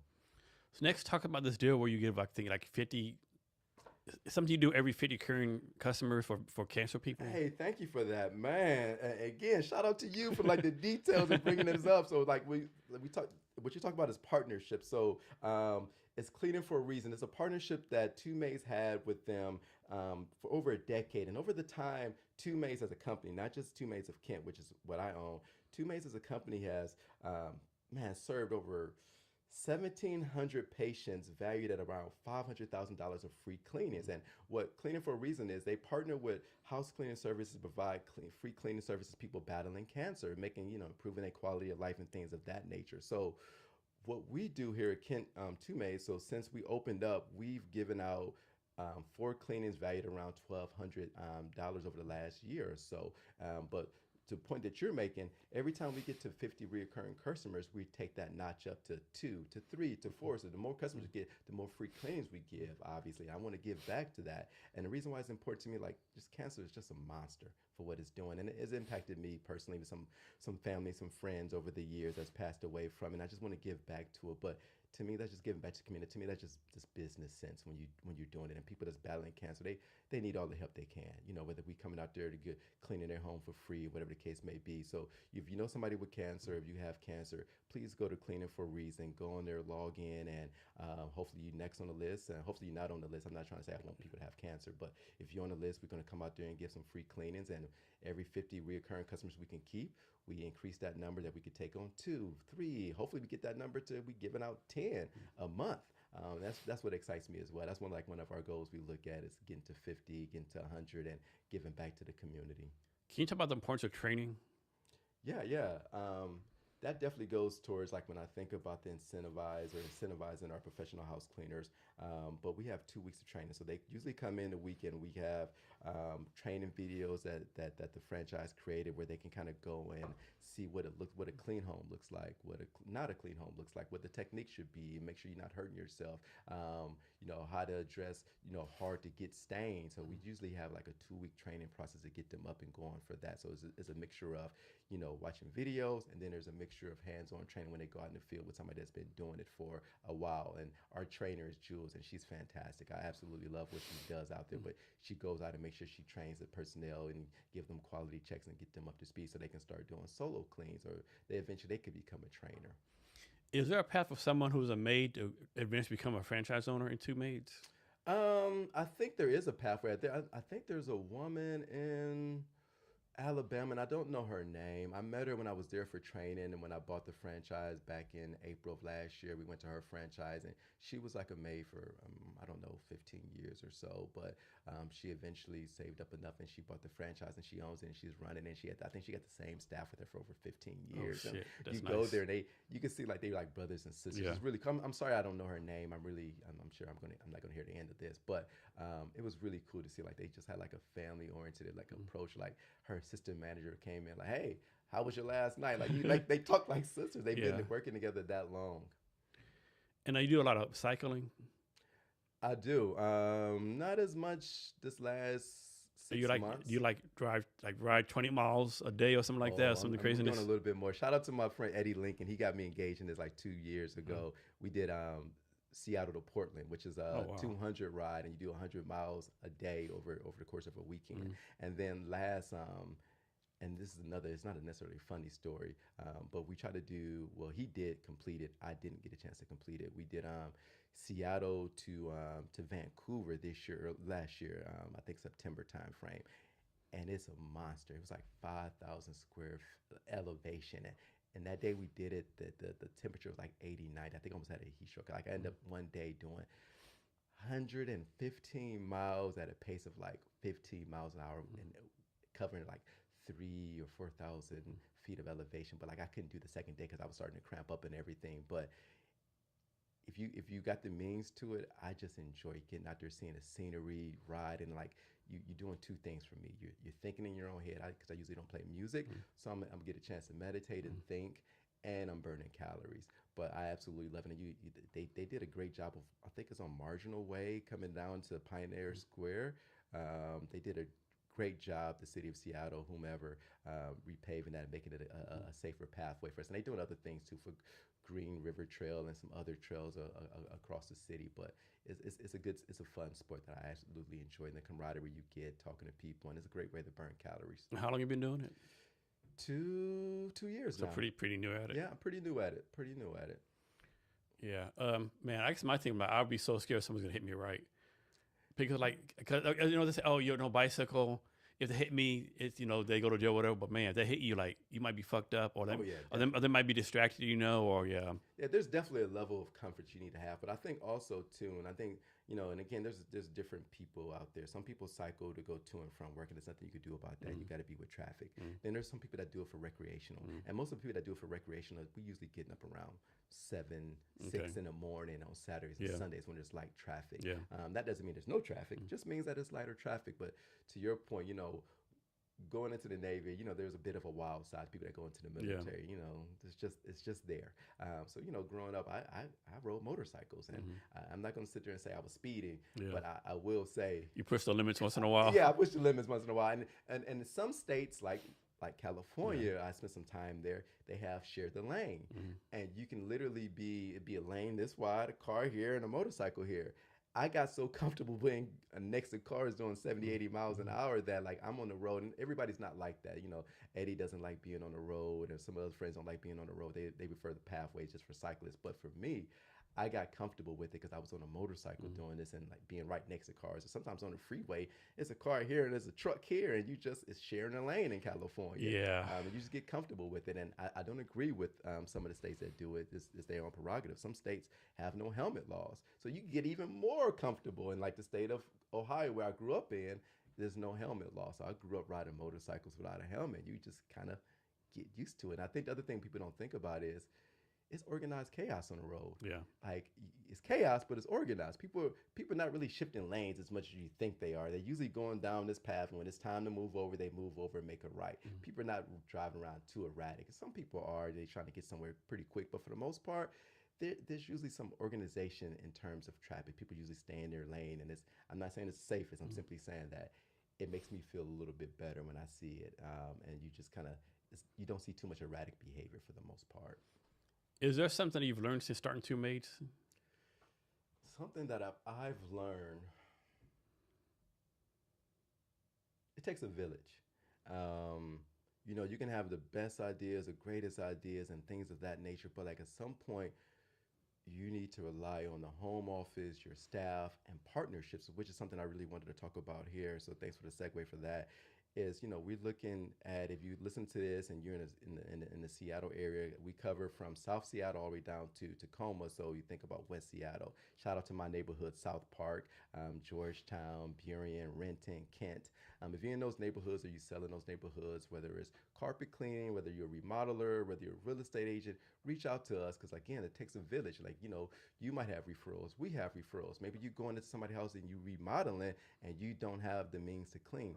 Bring us on. Same token, if we're out cleaning, somebody mentions, hey, we would love to get our carpet cleaned. Do you guys clean carpet? No, we don't. But if you clean carpets, hey, shout out to us and we get you on there so we can refer you this and that. So that's one of the things that I really learned. And it's very different than my approach in the Navy and in corporate America. When I was in the Navy and corporate America, yeah, you got your managers, you got your mentors, but it is a solo sport if you're trying to get promoted, if you're trying to get advanced. Like I see you made it to the rank of major. You had to do that on your own, but that doesn't mean you didn't get coach or get mentorship. But that was a you by yourself making that happen. So that's something I have learned to kind of learn to let go and rely on partnerships, rely on people to mentor, and relying on Tamara, relying on our trainers, relying on home office to kind of make sure that we're moving in the right direction. So, what's your advice for someone who's thinking about starting a business? Like, do the research, all that kind of stuff, I'm guessing. Yeah, obviously, I think do the research, but you really need to know you. And the reason I say that, and maybe you can attest to this as well, like there's nobody coming to save you. There's nobody coming to save you. Like if you make a mistake, you do something good or bad, there's nobody coming to save you. And you got to be comfortable with that. You have to be comfortable in your own skin. You have to be comfortable knowing, and you taking a bet on yourself. Yeah, cool, great. You might did all the research on the industry. You might did a research on all how to price these things, and you might be a marketing expert. You might be an AI guru. Cool, great. You're still betting on yourself. And you can't go in there thinking it's going to be like a 9 to 5 job where once you get off work at 5 o'clock, you're done. Oh, no, no, no, my friend. That's when the work starts. That's when you start thinking. It's late at night at 2 in the morning. You're like, oh, that great idea, whatever the case may be, or it's the email you saw from somebody that you're reading at 3 in the morning, like, oh, let me write this down and get this done. So the biggest thing I would say is you need to have structure, discipline, and furthermore, you got to have faith in yourself, your ability to kind of see through, because you're going to have some days where you just like, was this the right thing to do? You took out a loan. Maybe you didn't take out a loan. You quit your job. Maybe you didn't quit your job. I don't know what's going on with you, but you're betting on yourself. You're betting on your ability to get things done. You bet on your ability to adapt to what's being thrown at you and being able to look in and make changes, having that discipline to move forward. So I think you do all those other things. You can do all those other things, great, but you really got to depend on yourself. You got to have faith in yourself. So, do you see the future of like cleaning where people get replaced as all AI robots doing all the cleaning? I don't think so. I think we might be a little ways away, but never say never. I mean, like if you, you see all the Tesla robots doing that stuff, But I recently saw there's a company out there that are making maids to go clean it. They, obviously it needs, some more data getting in it so it can understand how to fold clothes and do things and be able to do it on its own. And obviously you got to start thinking about the compute power and how much it costs to put those in homes. But I mean, hey, I think about the Jetsons. Remember that cartoon from back in the day? They had a maid or somebody going around. I mean, I don't put anything beyond humans. Like we just, that brain of ours, we just come up with ways where somebody just, I think about like somebody in life, something happened to them, some trauma that forced them to go create something that's going to propel our lives. And I think about all those great people that just, somebody want to say, hey, you know what? I don't want to be on Earth. I want to go to Mars. Like a bunch of people put that together so we can go on Mars. People put together airplanes. People put together cars or whatever the case may be. So I don't think it's impossible. But as I told my brother, like, if we get to that place, I want to be in a position where I could buy some of them and, have them there, and keep the business going. But, that and that's a good segue to actually when I think about what's next for me. So like shout out to UW. So I'm applying to their PhD program, and my research question Mm-hmm. is, and hopefully I get accepted and I can start school here this fall. Is the implications of AI on the workforce, Mm-hmm. and it's not coming from a business aspect. Business aspect that just makes total sense. Like yeah, you don't got to pay for workman's comp and all these things, and you can make it make sense financially, right? But it's the philosophical part of it. Okay, great. We got all these things that's doing everything for everybody. Now, what is people going to do? How we address that question? That's my And do you research pay question. people like UBI for doing nothing, you know? I, And I like people like they need a job to be self with all that kind of stuff. How you work that stuff, right? exactly. That's my research question. So that's what I'm looking to get Our into and government's definitely understand. figuring that shit out. Yeah, and to me that's what I think about a lot. Is like we that genie's out of the lamp. We ain't putting it back in. No. It's just moving forward. But how can we do it in a way that people still have purpose? People still feel good, and things of that nature. So that's what I'm kind of more so focused on. But I'm all for. I use ChatGPT just like everybody Mm-hmm. else. I use some of these AI things to kind of help me become smart. I'm not a strong writer. I'm not a strong, I'm not very good at spelling as Mm-hmm. well. Like even now, I'd rather use Microsoft Word than Yeah. write it out myself. Yeah. So I'm a fan of these things, but there's a balance to all of these things in life. So talk about the pros and cons of having a franchise versus starting it from scratch. Obviously, the pros of when you go to a franchise is going to be somebody's already did this. Somebody did it and been successful at it. They got the blueprint. They know do 1 + 1 = 2. Do these things. And they kind of get hey, Wesley, here's a handbook. Go do these things and you'll be okay. Obviously, the cons is a higher cost. And when I think about, let's say, for example, I come clean your home, I got to pay a royalty fee to them. And that's any franchise, whether that's McDonald's, whether that's Subway, whether that's the any other franchise. So the pros is somebody out there that you can look to that can kind of give you advice or kind of point you in the right direction. And it's not just always home office. It could be if you're a franchise owner of Two Maids, I could say, hey, Jason, man, you've been doing this for 5 years. How do you deal with an angry customer? Mm-hmm. Oh man, I get these every day here in Tacoma, and you can walk me through it. So that's the benefit of franchise. You get that network. You kind of get together.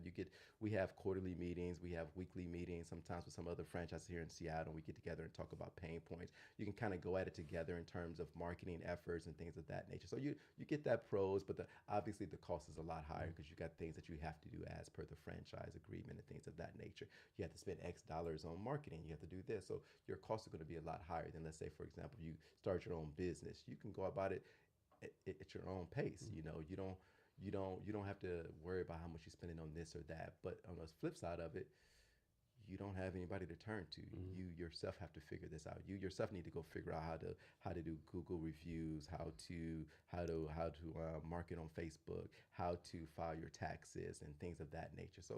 But obviously you keep all of your money. So there's depend on who you are, what you got going on. For me, franchise makes sense because I can leverage their names. They're Mm-hmm. nationally known. They already know what they're doing, and I can just kind of plug and play into that versus like trying to figure things out on my own. If you don't bring in a certain amount of money, can they take it away from you? They have a minimum, so it's not that they could take away from it. It's just more like every month you always gonna owe them. Let's call it $100. Mm-hmm. So and it just goes up from there in terms of the percentage that you have, and that's pretty standard across any other franchise for the most part. So there is a minimum that you're just gonna be paying for the being part of the franchise. That's to me that's just the cost of doing And how business. does it work if you want to open a second franchise?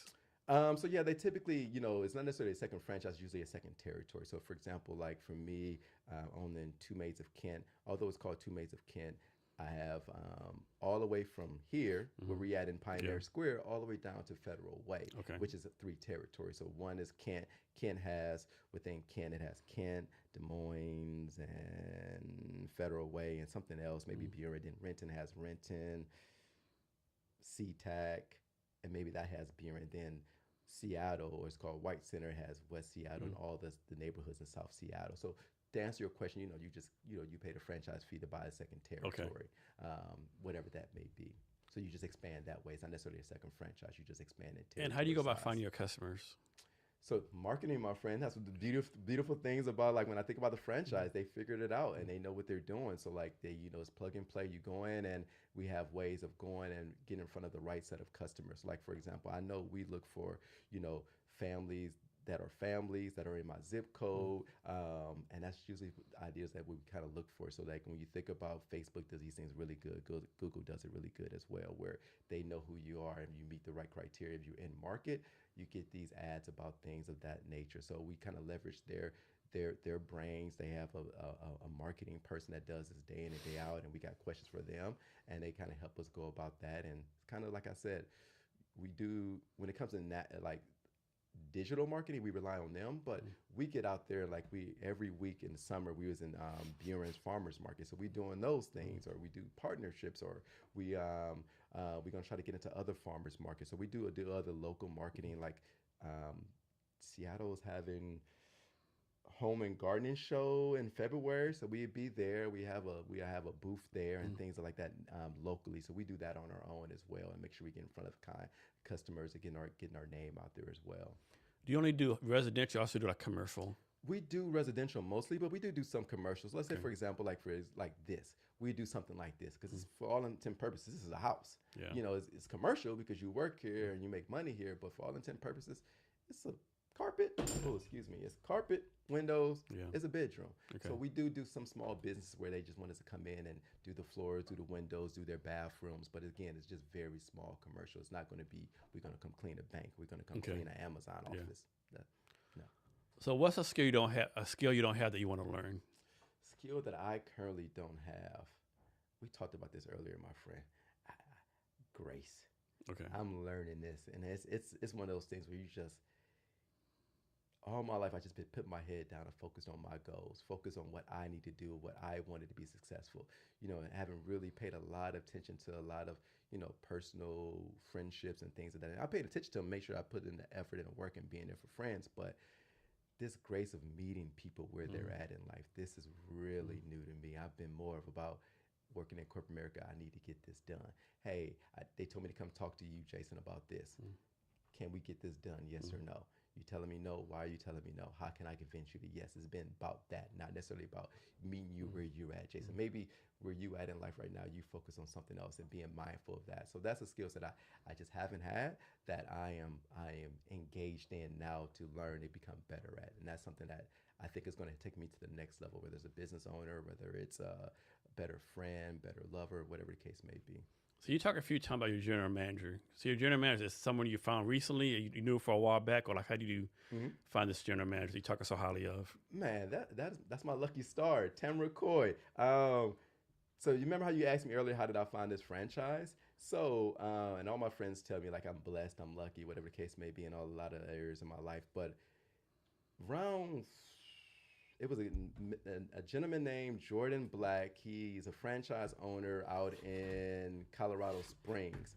And he had a superstar cleaner named Tamara Coy that's been working for him for 2 years. And he was looking at making her a manager. But lo and behold, her husband, Jordan, got a job. I think he's working with Nestle, got a job to move to Seattle. So I'm talking to Jordan. He's like, hey, do you have a general manager? I was like, no. He's like, well, you should think about Tamara. We think about, promoting her to manager, and she's moving to Seattle. And I wasn't completely sold on Two Maids. But then when he told me he had somebody been working as a cleaner for 2 years that wanted to be a manager, I'm like, my eyes got big. So I'm like, okay, I need to talk to her. So I had an interview with her, and it was great. And after I talked to her, I'm like, my mind was set. I was just like, it was like a no-brainer. This is a gift from God. Yeah. Like, how can I'm already interested in purchasing this franchise, and then somebody that's been working and then want to be a manager is moving to Seattle? I mean, people don't realize how important timing is to success, right? Exactly. And not just that, I think, like timing is great, but you got to be in a position to accept that gift from God. Like, whether you go. Okay, you could have been, I don't know this person. Exactly. You got to be in the right space as well to accept it and move on. But like for me, I got done with that call. I wrote that check the next day to Two Maids. I was like easy money, right? Yeah. I'd be a fool to not take this on. Like, granted, she could have changed her mind in that move, but to me, it was just all the signs would point towards this. This is a no-brainer, my friend. You've already did the numbers. This is something that you believe in. This is something you want to be a part of. You want to be a business owner, and you got a general manager that's come in and that got the skill set. She's been with Two Maids for 2 years already.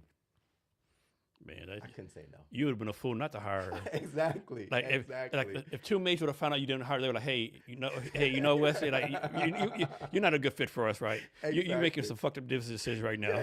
Yeah, this is not making business sense, my friend. Like you somebody that's moving there and want to do the job, and she came on and doing a phenomenal Yeah. job. Like I mean, like it's something to say, and this is for like when I think about those military members, going back to them because that's near and dear to me is you got to be in a position to accept feedback, my friend. Yeah. You can never be in a position, I don't care where you at in your life, you can never be in a position where you cannot accept somebody's giving you guidance.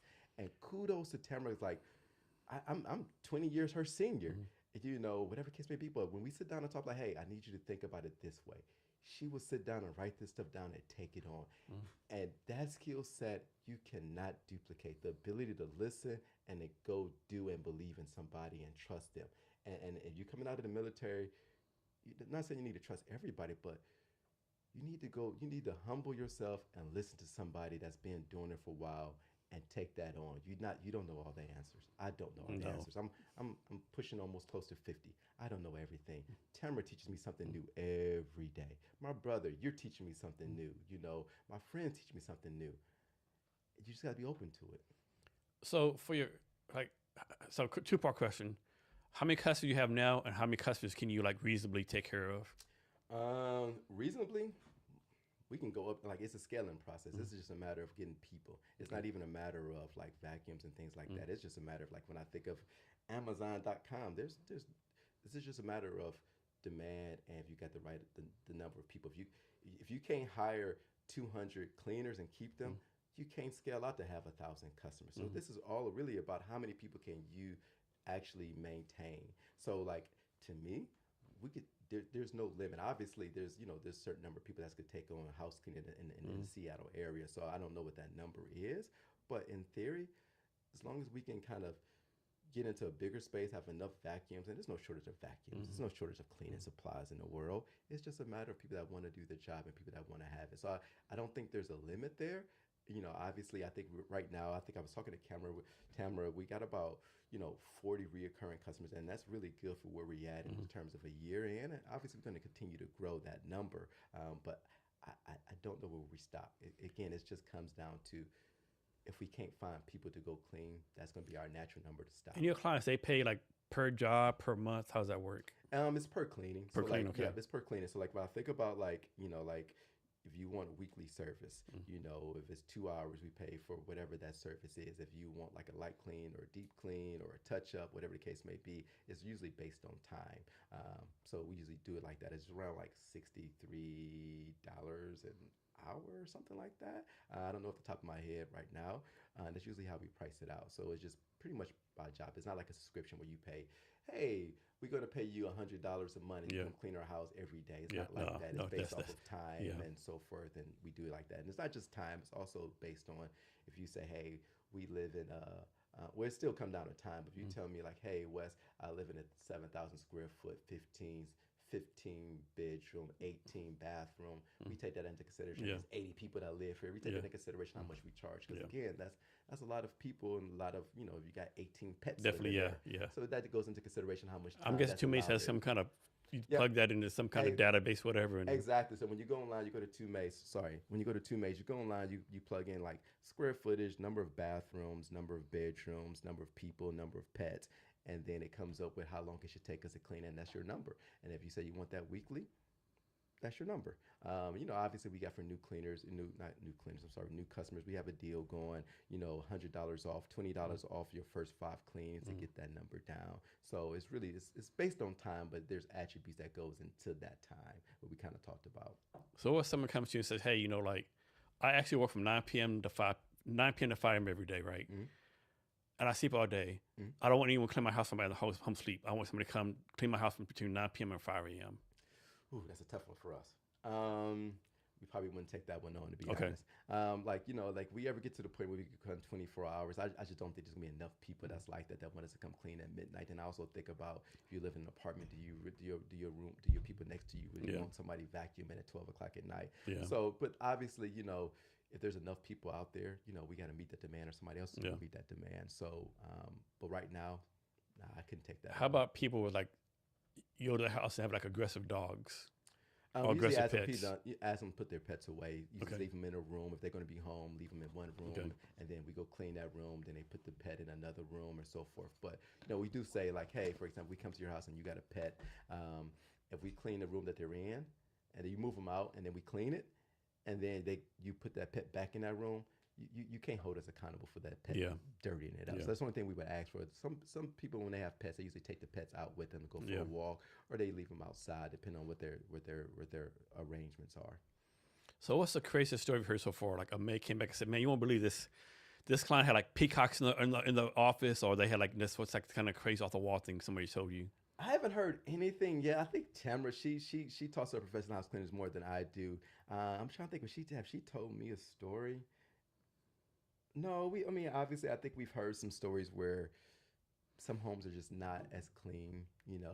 Um, I think we've seen her like it was like a bathroom that just had mold all around it. Mm-hmm. I think that's the craziest thing that we've heard. Other than that, like I haven't heard anything. I've heard some stories from other franchisees where they went in people's homes and like it was an arsenal. Like it was just guns all over the bed. And I was like, oh, we got to close the door. Or there's other ones where they're like they left their please me tools out. Like Yeah. things like that. I'm sure those things happen. We all humans. We all Yeah. got what's going on in our lives. So I'm sure I've heard stories that when I went to training last year in Alabama about those type of stories, what people did and like those encounters.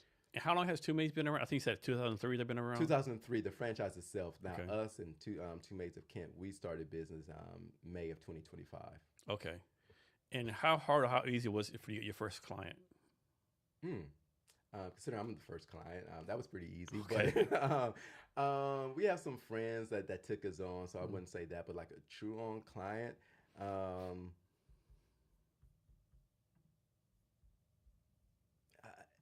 keep in mind ours is different. So I don't want other business people to kind of take this and like run with it and think that's going to be their lives. Like for example, there's Dana and her son Julian. They have the Two Maids of Kent. Mhm. So you can operate wherever you want to operate as long as there's no territory there, right? So they had some clients that was in my territory when I purchased it. So we took those over. So those are our Okay. first clients. When I think about like the ones we had the first ones, I really don't know.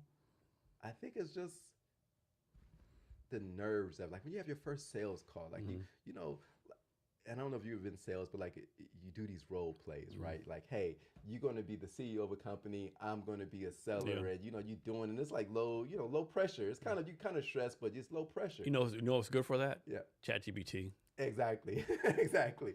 But it's different when you got to do it in person. Yeah. It's different when you got to do it on the phone when somebody asks you these questions. So I think the first one was kind of hard for us because like it was Tamara's first time talking to a customer, like asking questions and talking about, hey, we do this, and going through our script, going through what we clean. So I think that was a little difficult. But once you go through it, and as anybody going into sales, your first few months are going to be tough.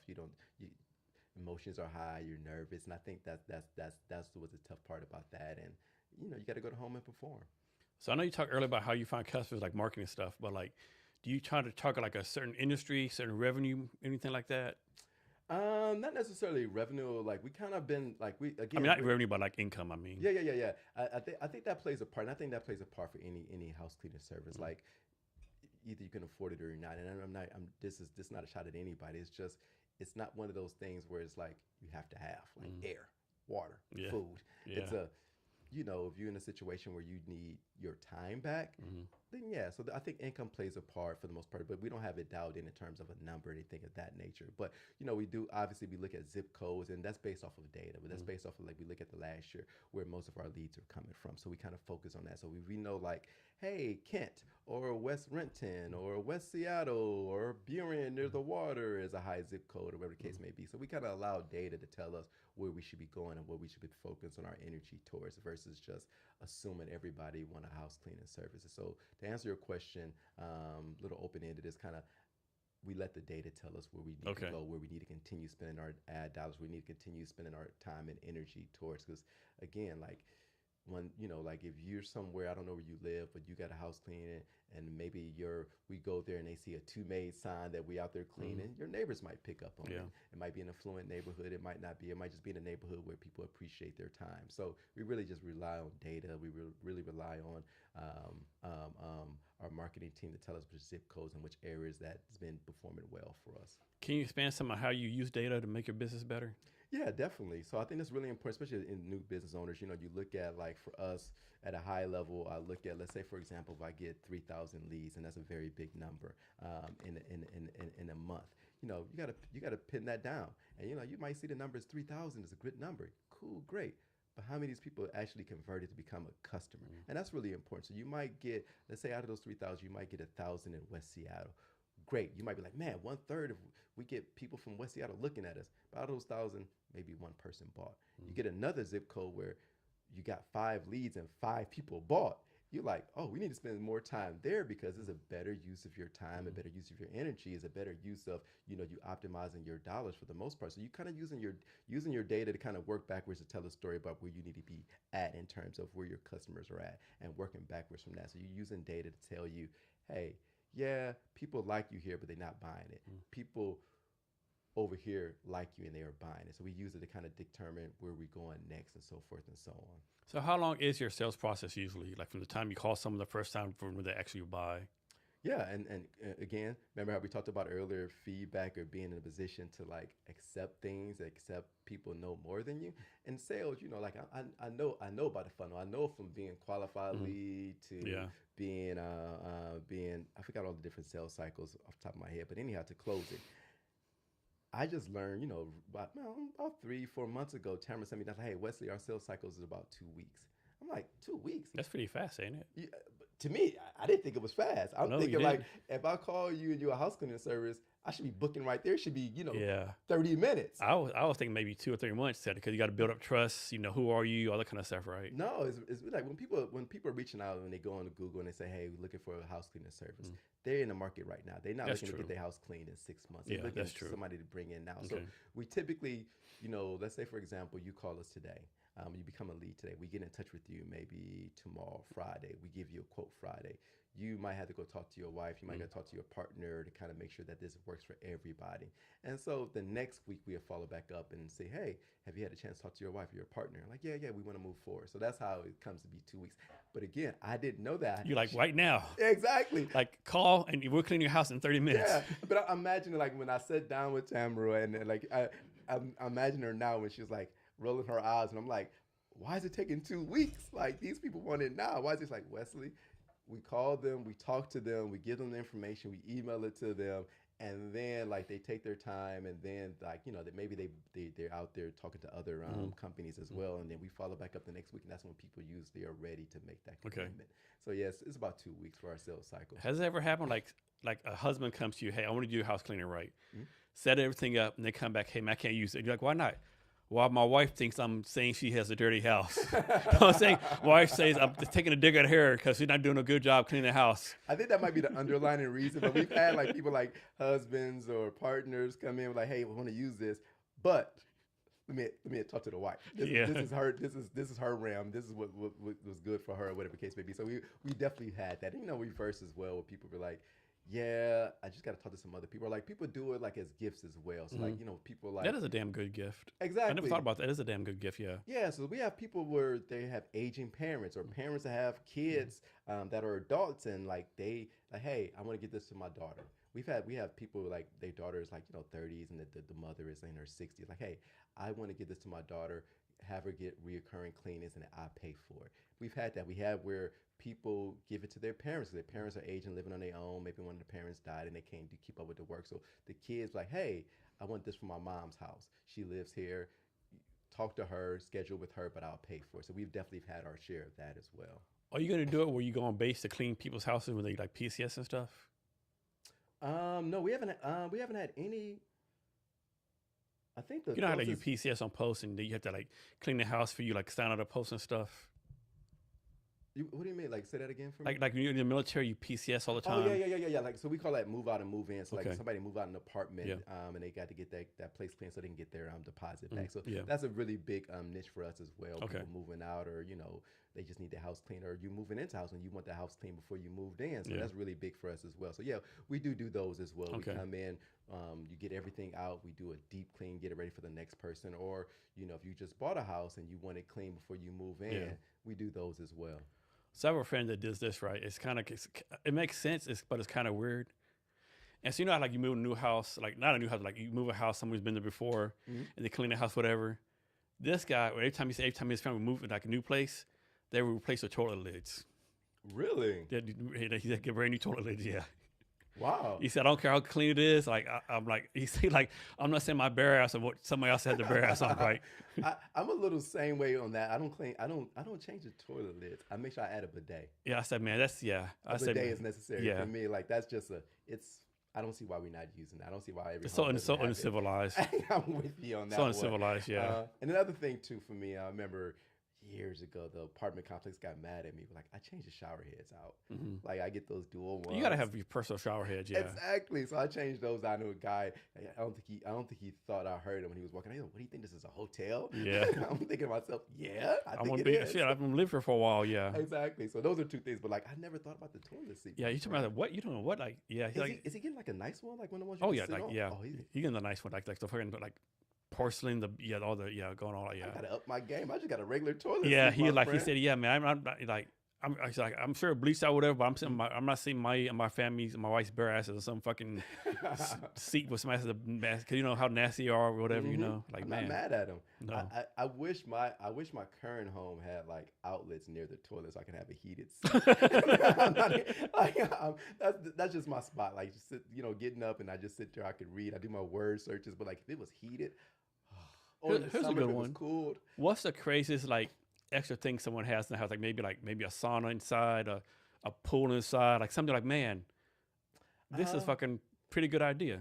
I've seen massage chairs in Okay. people's homes. I don't know if that's over the top, but I've definitely seen that. I've seen those beds that go into like the zero gravity. I've seen those. I've seen like people deck out their balconies for like making sure it's heated Yeah. and things of that nature. I've seen some personal like mobile saunas. Like if you go online, like you type in those mobile saunas, I've seen those in people's Yeah. homes, like in their guest rooms. I've seen that. I haven't seen like a full on sauna yet. Like I think I've stayed in some Airbnbs.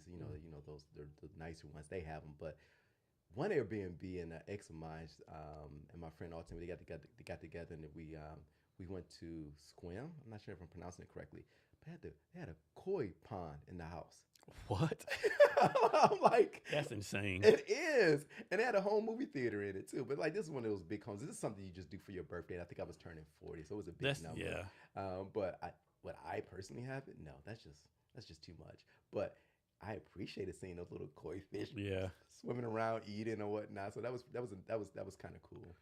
So, do you have a referral fee for your current customer? Like a current customer, like refer someone to you, do you give them like some kind of discount or something? Yeah, we do that. So like typically, it's $25 off for them, and then $25 off for the person they referred. So let's say, for example, you're a client, your next clean would be $25 off, and the person you referred to us, they would get $25 off their clean as well. So we definitely love referrals. We love the word of mouth, and not just the referrals. We appreciate the fact that somebody took the time and recommending us. And that, to me, that means more. I'm not here against business, my friend. I'm not here against revenue, but like to me, that's the highest form of a compliment. Is somebody saying they do such a good job that I'm referring them to family and friends, that they should take this on as well. So So how about this? Like, suppose you have a customer. Just fast forward 5 years. Mhm. You had a customer who's like 5 years, right? And they come to you, hey, Wes, like, we love your company, everything's going great, but like, we're just gonna go with another company, right? No reason why. It's not the price, nothing like that. Like, how would you like convince them to stay on, or you just like, okay, thanks for the relationship and move on? I mean, obviously we ask questions like, "Hey, why?" But some people just don't want to give the reason why. And I think honestly, some people just need a change. And I'm one of those people. Like I had a doctor for a few years, and I was just ready for change. Like I think sometimes people get too comfortable, Get stale, whatever. get stale, they get too comfortable, and if you paying for something, you kind of need it to be top notch. And maybe we got too good or not good enough, or they just ready for something different. Maybe somebody else is cheaper, but typically we just ask, but they don't want to get their information. Cool, great, but like we're not in the business trying to hard sell. It's like, hey, Yeah. well, if you want to come back, you know how to reach us. Wish Yeah. you the best, and let us know if there's anything else we can do or whatever the case may be. But like, there's no love lost. It's just life, man. Like when you get tired of your car, you get a new one. You're Yeah. not mad at the car. It's just you're just ready for something different. You're in a different part of your life. Maybe you got a family, so you need a minivan. Maybe your kids are out of the house, and maybe you want a sports car. So that's how we just kind of look at it. Things change, and people just want something new. They need fresh blood in their system, and that's how I kind of look at this as well. So today's January 29th, I think. What needs to happen by December 31st for you to say this has been a successful year for you, for your business, whatever successful is for you, whether professionally or personally? And 2031. So we're talking about No, five. no, like Oh, December 31st of this December year. 31st. Man, honestly, and I think all business owners will appreciate this. Breaking even, my friend. Breaking even. And I think that's what something, nobody really talks about. Like, typically it takes 1 to 2 years for a business to break even. So like for me, if we could break even this year, we're tracking towards it. That'd be a good year. And if I can get, Tamara, some assistant managers, and we doing really well, that'd be successful. Will she get a chance to take her leadership level, her leadership skills to the next level, and I get a chance to kind of see her grow? That to me, that's like what some other friends of mine will say is a proud papa moment. It's like you just see somebody that you instilled in, you put effort and energy in, you helping them get to their next level, and then you see them doing the same exact thing. To me, that would be really success for me. So breaking even and being profitable, and seeing her manage her team and having a group of managers that they're managing people. Like to me, that's just seeing like what have I instilled in one person, how it just kind of go down and trickles down. And so you say you mainly use Facebook and Instagram. Mm-hmm. Can you talk about how you like take advantage of those two platforms? When we say take advantage, not sure how to phrase that one. Once they take advantage, I think it's more so is just optimizing our spend in terms of like when I think about using the data to say, hey, the zip codes here are doing better than the other ones, and then like if our budget is $100, it's not $100 spread over 10 territories or 10 zip codes. If I see 3 are doing well, it's $100 spread over 3. So I think that's the way that we're leveraging. Like I think of Google and I think of Facebook is making sure that we're getting the biggest bang for our buck. Make sure that we're marketing and to the right people at the right time. And I think that's really important because I think some people get so caught up with marketing. They be like, oh, they have 3 million subscribers. Well, guess what? Maybe those people are not looking to go home cleaning. Maybe they're not in the market. Maybe they all have it. So like, knowing the difference between, the amount of people that you can market to versus the people that are really looking for your service. And that's really is important. When I think about Google, they're really good in terms of like, you go in there and say, hey, I'm looking for a house cleaning service. You're in the market. And that's really important versus like if you use, not Facebook is any bad or anything, but like you're not giving any indication that you're in the market for something. Like you're on Facebook, you scrolling. If you're similar to me, you watching cat videos and you're looking at them making funny noises or whatnot. That doesn't mean I'm in the market though. So it's just one of those things. So that's how we're leveraging it. And I think, shout out to Google and everybody else that just have those clear signals of people that's in the market for what you're providing. You already talked about your business some, but can you go more detail, like how like the process, how you got started, what you focus on now, like your big dream vision is for it moving forward? Yeah, so when we started, obviously it was like, finding a space, and like that was something I had to learn. When you got to find a space and lease it out, you got to learn about triple net.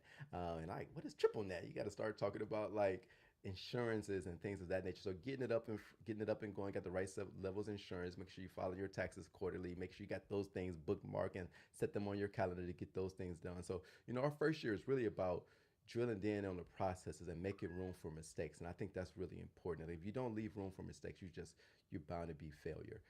I hate to say it like that, but like you got to leave room for it. So our first year was really, hey, we're going to get a 1-star review. Let's learn from it. So that way when it happens again, we have the right skill set to how to address it online or whatever the case may be. Or when you break something in somebody's home, what's the right procedures and protocol to get in front of that person?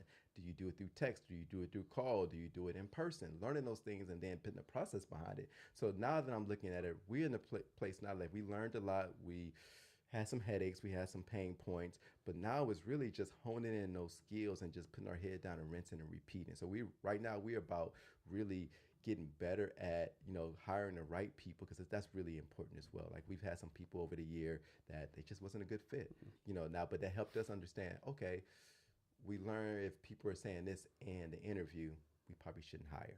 If we learn if they recently got a driver's license, might not be a good fit, or whatever the case may be. So it's really going back and learning from our mistakes and putting that forward and not making those mistakes again. So that's really the biggest thing that we're doing. And the one thing that Tamara does really well is asking questions to the other franchises that's been doing it for 5 or 6 years. What did you guys do? How did you guys do that? What should we be focused on? And home office does that for us too, in terms of telling us, hey guys, it's going to be a slow season. Now is a good time to start thinking about your marketing and get ready for the cleaning season, which is like April, May, and June. So right now we in a perfect time to start making marketing material. We in a perfect time to start talking to people about, hey, who be the right people to partner with when we start having an influx of people that's looking for house cleaning services. So that's how we kind of looking at it now. It's more so about looking at the future and learning from our mistakes. And hopefully this never happens. But is there any like procedures where like your maids in the house and like see a crime happen, or like maybe like somebody like abuse someone or anything like that? I mean, it haven't happened, but it should be just what you should do: call the police. Yeah.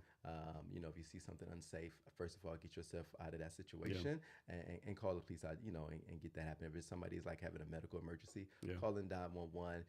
Doing the best you can and just kind of adhering to the laws and regulations that's here in the state of Washington for the most part. So I think those are the things that we train our staff to look out for. So yeah. Okay. And then like as far as cleaning. Is like, do you like, what do you not do? Like, it's like you don't do windows, you don't clean pots and pans. There's anything that you don't do? Oh, we do pots and pans. We do clean. We do fold clothes. We do make beds. We do clean windows. Fold clothes. You should do. We fold clothes. Man, you should charge extra for that. We do. Everyone hates fucking folding clothes. So we do loads of laundry. If they're long enough, obviously. Like we put a load in, we fold it, we make the bed. We clean the inside of windows. We don't clean the outside, especially like 3-story or an apartment. We can't get out there. We don't clean anything outside. Now, if you have a porch, we might sweep it, but we're not going to do too much because it's outside for the most part.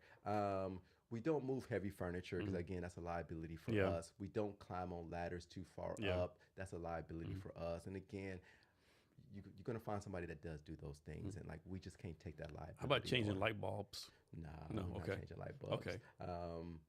No. So what's the trick to cleaning? Like you see somebody has like, we'll say, make it up like a 20-foot ceiling, right? And the ceiling fan's up there, right? Like how do you clean that, right? Do you like have a special tool that goes all the way up there, or you got a ladder? Yeah, one of those dusters that extends out there and cleans it. So it goes to that technique I was talking about.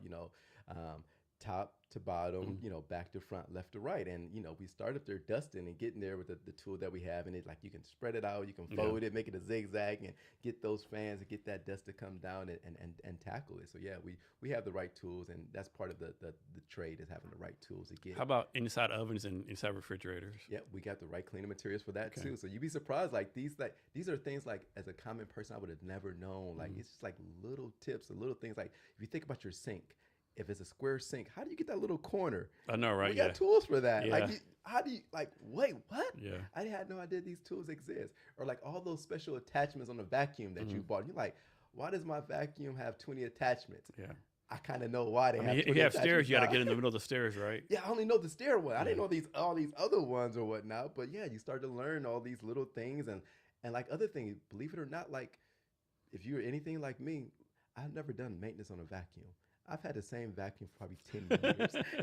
But like I watched Tamara and she's like, oh yeah, we did maintenance on a vacuum. I'm like, maintenance? What are you talking about? What are you talking about? Like we all just plug it in, unplug it. Exactly.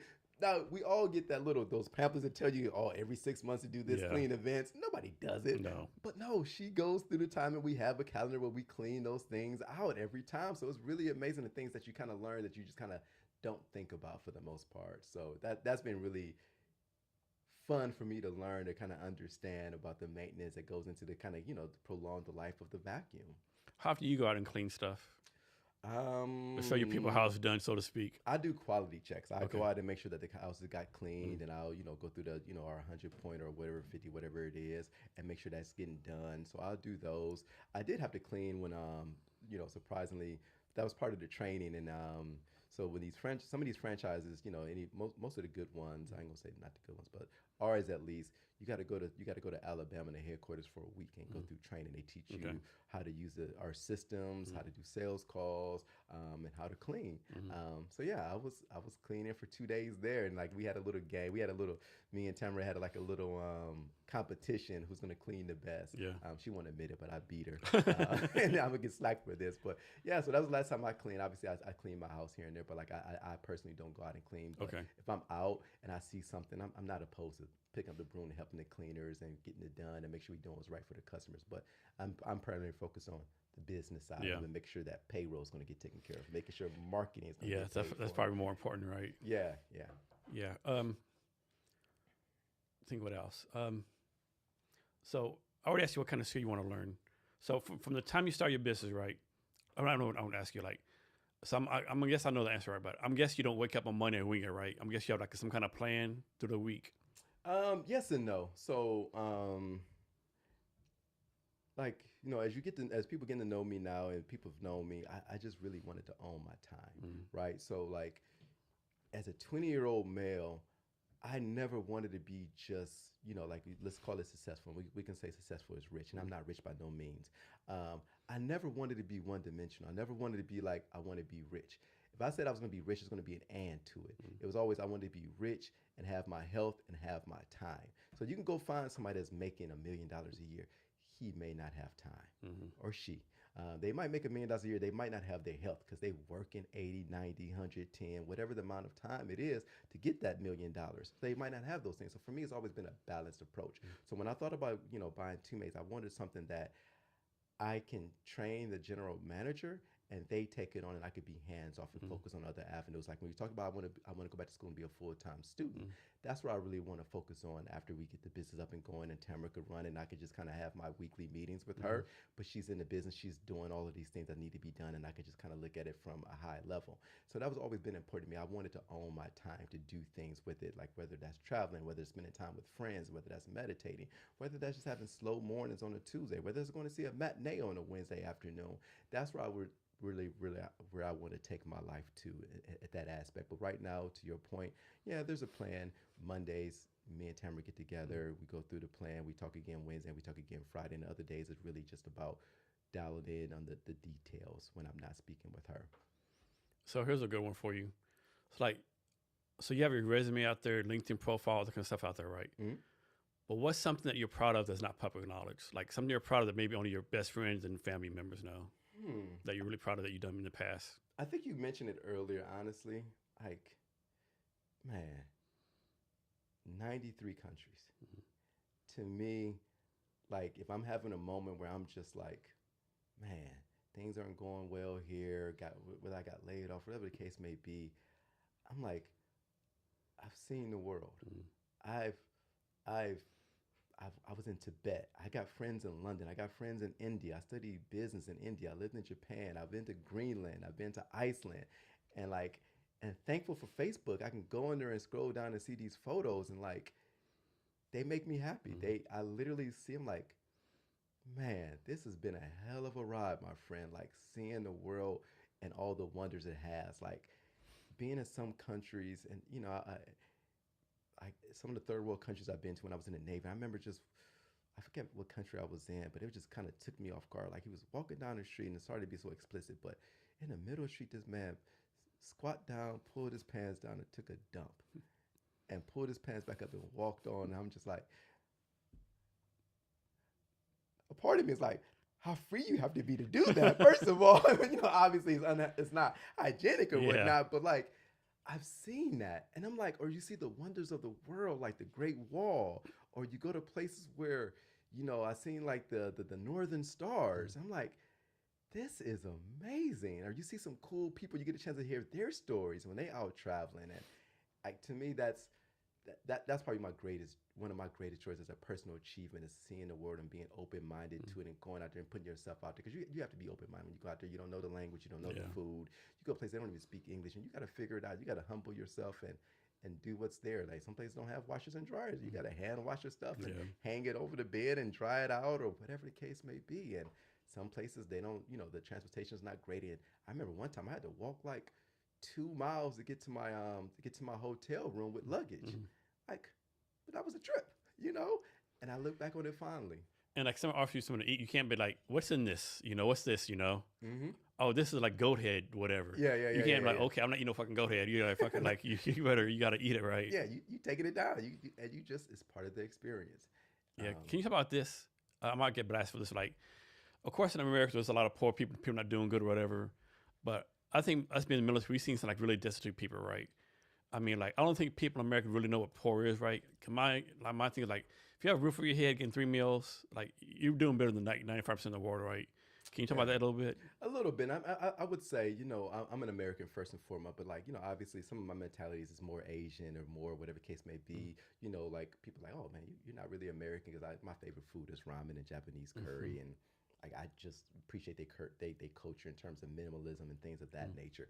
But as a whole, like the freedoms that people have here, you know, I know you're talking about poor and things of that nature. You know, I know, people saying that the freedoms are being, are shrinking or whatnot, but they're still there, more or less. And you're right. I've been places where, yeah, they're not getting 3 meals. They're not even eating meat. They're, 'Cause that's- they're sleeping on a bed it's of rice. dirt or It's on the rice. floor, yeah. Yeah, I mean, I've been to some places like, and not even just in the military. I mean, we would go out and do volunteer services. Even when I was studying, I would go places and volunteer my time, and you see how people are living, and it's really bad. Like, there's no running water. Like, it's sanitation issues or whatnot. Like, the healthcare. Like, that's not their concern. Like, they trying to get to their next meal. So Yeah. and that's not to say that not against your point, but that's not to say there's not people like that here in America. Yeah, that, there where is, they're yeah. getting their meals from. But to your point, you got 4 walls and a roof. You're doing better than a lot of people in the world. And I think that's the other thing that people don't talk about. If you talk about like income, somebody here making minimum wage, if you're taking globally earnings, they might be in the top 50 percentile. Yeah, They don't easy. feel it obviously Yeah. because of that, their situation where they seeing others Yeah. and you see movies and you seeing your neighbors, they got a new car and yada yada yada. But not to say what they're going through is not real, but like it's a perspective. But Yeah. What's that thing that what's it called? The compares to others, a thief of joy or something like that? Yes, Yeah. yes. But yeah, you're absolutely right. I think there's definitely places that's doing worse than us, and like you don't want to see it. But not just that, my friend. You ever think about like, I'm being in the military? I watch those old military movies. Even if you poor, imagine being alive during World War I or World War II, Can, and you being in a place where they bombing. can you imagine if you were born in America like in 1900? You went to World War One, the Depression, World War II, Korean War. Oh, we forgot about the Spanish flu. Exactly. I mean, you see those movies. It's like they had shelters. They go underneath the railroads or whatever the tunnels and like doing bombing time. Like Yeah. you're like, and like there's people going through that right now with the wars that's going on. Like Yeah. that's a real deal. Like that's not poor or rich. That's irrelevant. A bomb hit you, you're dying. I don't Yeah. care if you're a millionaire or a thousandaire or a hundredaire. Yeah. You're losing a limb, my friend.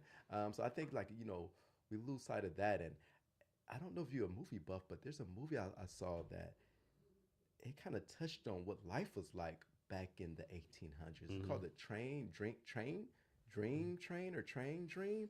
It recently came out. I don't know if it got an Oscar or not, but that life was hard, my friend. They were leaving the homes, going cutting wood, and come back home for 2 or 3 months, and going back out. Imagine like you had to worry about the security of your home.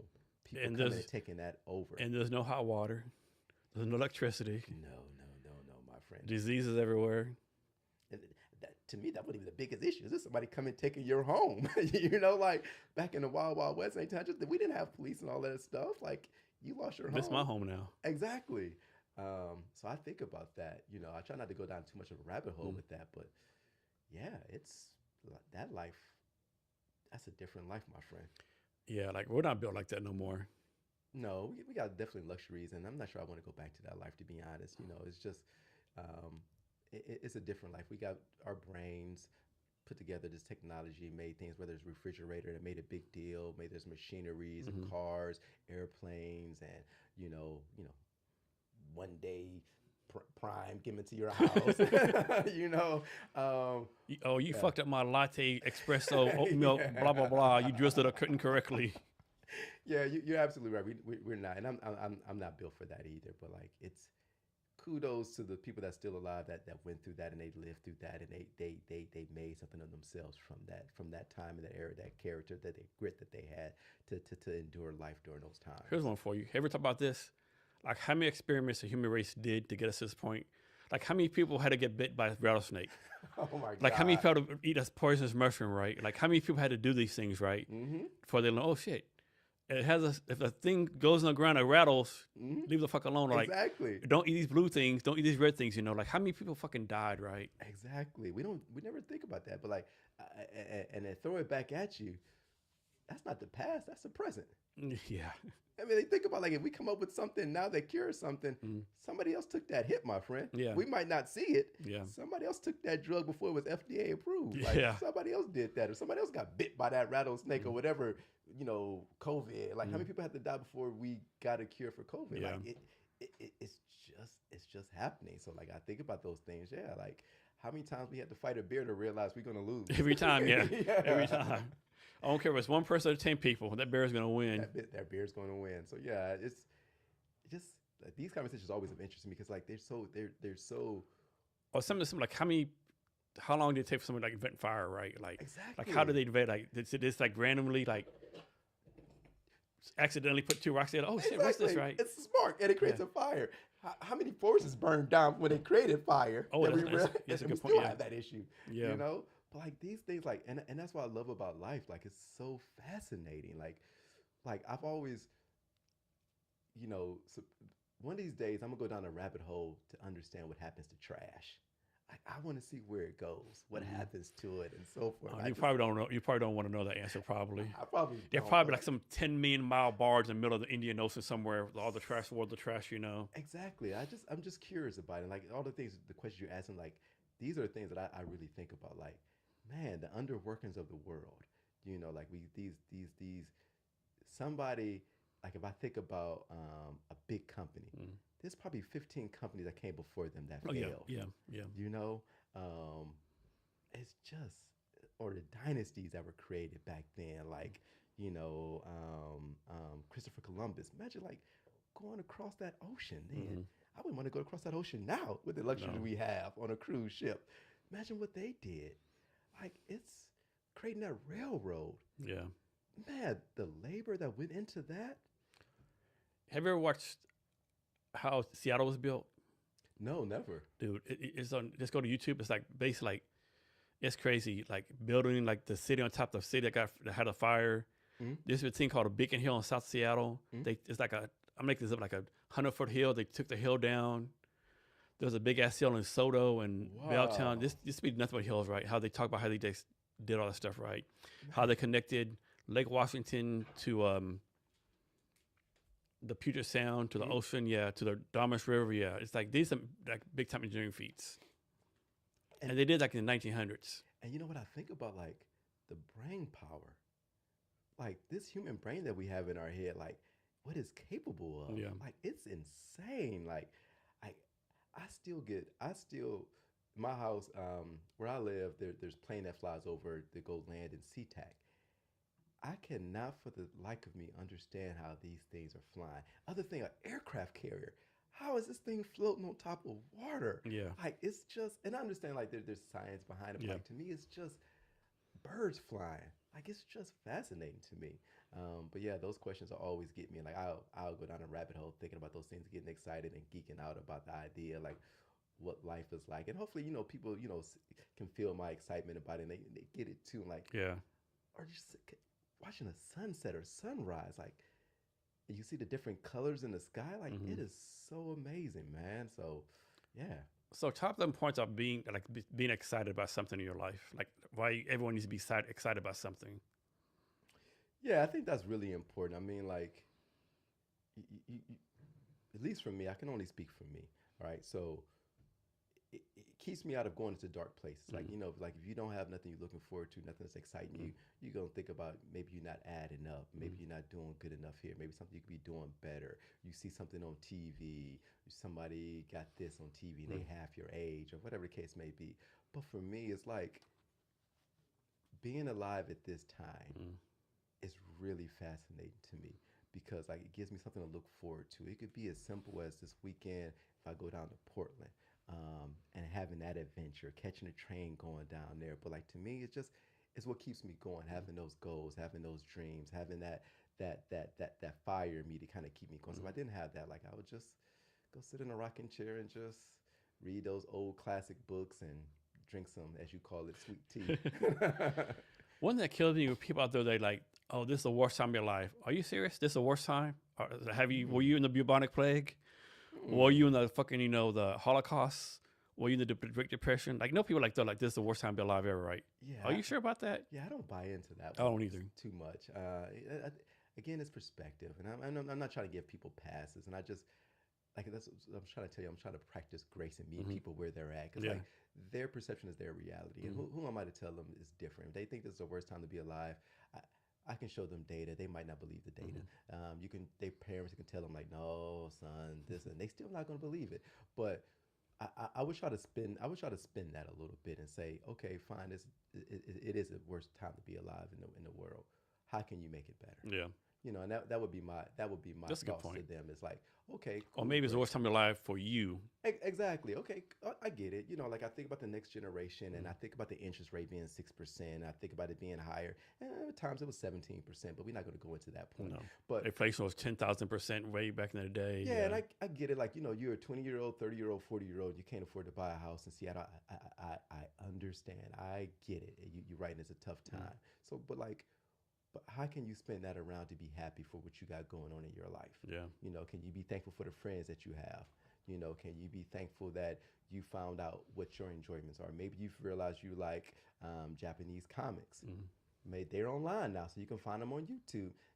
Try to find something positive, for the most part. But I can't change people's perception. I can't beat them over the head with data or whatever the case may be. The only thing I can say is, what is positive in your life? How long have you lived in the Seattle area? I've been there going on 10 years, 10 my years. friend. And you live in Seattle itself or another place? I live in South Park, so I'm in Seattle. I'm a city boy. So what neighborhood is South Park? Haven't heard that one before, I don't think. So yeah, it's between Georgetown and White Center. So if you think about where Boeing is, right there, that's going to be South Park. It's a small little neighborhood cut between the 509 and the 99. It's really small, compact, but I absolutely love it. Like it's. I've been there for 7, going on 8 years. I can get on the 99 and come here. It took me 8 minutes to get here. Oh wow! And I can get to the airport in like 10 or 12 minutes. And then it's a lot of cool restaurants that's up and coming. A lot of Mexican restaurants there. There's a French restaurant. There's some coffee shops you can walk to. It's a nice neighborhood. I've never been to South Park, but I think Georgetown has to be the most underrated neighborhood in Seattle. Yeah, I love Georgetown. Georgetown is so fucking great. I love that. It's so underrated. Like no one talks about. Everyone talks about Capitol Hill or Belltown. No one talks about Georgetown. What's funny? There's a salon there. I think it's Jules or Jay Salon or one of the salons there. And I'm gonna get the name wrong, but on a Tuesday night, I was just walking around and stopped, and they're like, "Oh yeah, there's Channeling or some type of singing pirate songs." And there's a group of people in the back on a Tuesday. They get together once a month singing pirate songs. So I went back there. They had like these things that you could just literally be reading and singing along. And I'm like, and that was in Georgetown. Yeah. It was the coolest thing I've ever seen. And just be like a group of just people you've never seen, all walks of life just there. But like, I know they got Smarty Pants. You see a lot of motorcyclists that show up there on Sundays. Yeah. You got a wine bar there. I forget the name of it. That's there. You got some nice Mexican restaurants, and they got some art galleries. And Franz Chocolate is there as well. But yeah, Georgetown is. It's underrated. Yeah, it is underrated. I think one thing about Seattle is like how the neighborhoods are so like you live in Capitol Hill, you're not going to Ballard. It's like even me, like I'm in Perna Square. I mean, I want to eat somewhere else. Man, that's too far. I eat somewhere a little day. Like, man, it was just across the street. Like, man, I feel like I need a passport, Yeah.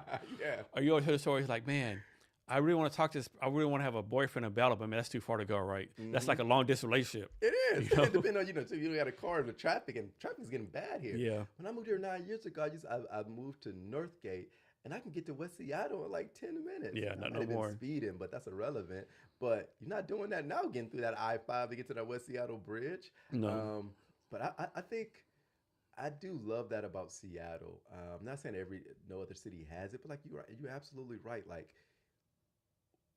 Pioneer Square is vastly different from Belltown, and they're So right next to different. Yeah, each so other. different. So You get different. Soto. The vibe's different. The people are different. Exactly. It's like it should be like instead of Seattle, Washington, it'd be like Pioneer, Washington, Belltown, Washington. Yeah. Exactly. West Seattle, for all intent and purposes, that might as well be its own city. Yeah. You know, A different county, different state. if you live anywhere else outside of West Seattle, you have no reason to go to West Seattle. You might go there for Alki Beach if Yeah. you feeling like going there, but all intent and purposes, no. So yeah, I'm with you on that. Like Ballard is a cool neighborhood. Yeah. Fremont, Lower and Upper Queen Anne are cool. And there's something like cool ass bars everywhere, right? Places like here in Pioneer Square, the Central Saloon opened since 1892. There's a place called Baba Yaga. It's nice. Mhm. Like just so many cool places. Yeah. And then the sake places here in Pioneer Square, Nomi, that I go to. Shout out to them. You get some, I be again the Japanese culture. I love sake, Yeah. so they sell all the different types of sake. So shout out to them. And then you guys got the cool art walk here. Yeah. all those cool art First Thursday every galleries. month. Yeah. So cool. Yeah. I'm usually And that's here. really gotten off the bat. I mean, really been really good recently. Like the last few months, it's like really got like blown up. I love it, and like I think they with the art walk they started doing like these little street markets too, and Yeah. you started to see the And that's how I younger got really people got there. better. Before it's just like I got now it's like street vendors and like there's free parking. All the bars and restaurants have stuff going on. Like they'll have like I know like the first Thursday every month like Central Saloon. So people don't know Central Saloon but opened since 1892. Like all the bands like Nirvana, Pearl Jam got started there. They still have live music like 2-3 bands a night. But during the first Thursday of Art Walk, they have like basically like it's free to get in. You can play guitars. There's like all kind of cool stuff going on. It's just like so much stuff going on here. Pioneer Square is like it's nice. I've always wanted like at some point if things change, I would love like and I'm seeing like the brick walls here. Like I would love to have a loft in Pioneer Square. Yeah. Like it's so cool. It's so sexy. It's like when I think of some of my favorite movies, it'd be like the couples or bachelor live in these cool lofts that's just open space Yeah. and like it's super cool and the vibe. You can walk to all these places down here and like I don't know what the parking situation is like down here, but I do like that about Pioneer Amazing, the Square. parking is not bad, right? Now, obviously, you try to park during a football game, baseball games, no parking. But usually, like, if I get here before 1 p.m., I find parking pretty easily, right? On the street, Okay. yeah.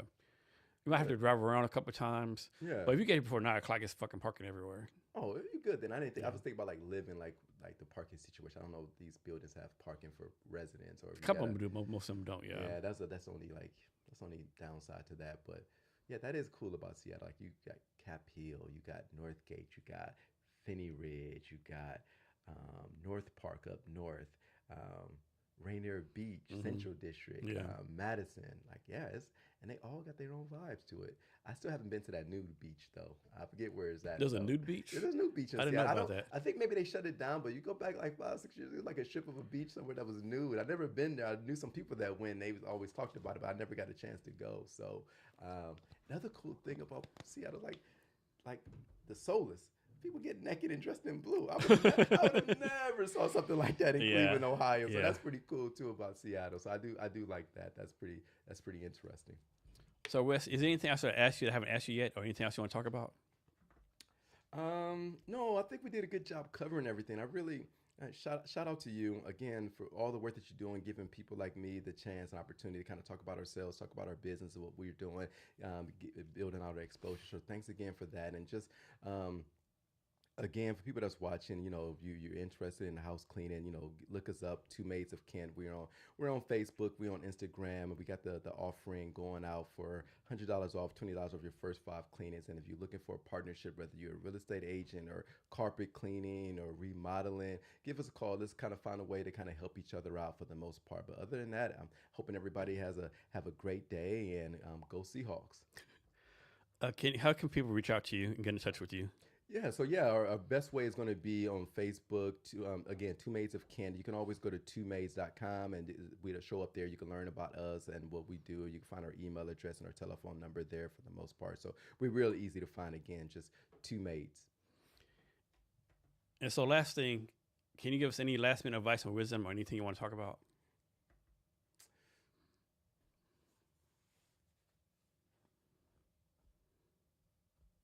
I think it's been like a slogan for the most part, but man, secure your peace of mind.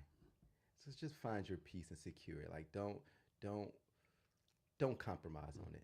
You know, I get it in life. You got to make some compromises, whether you're at work or whatever the case may be. But find a way to keep your peace. Wesley, thanks for your time today. Really appreciate it. Hey, my man. Thanks again. And to our listeners, thank you for your time as well. Remember to be great every day.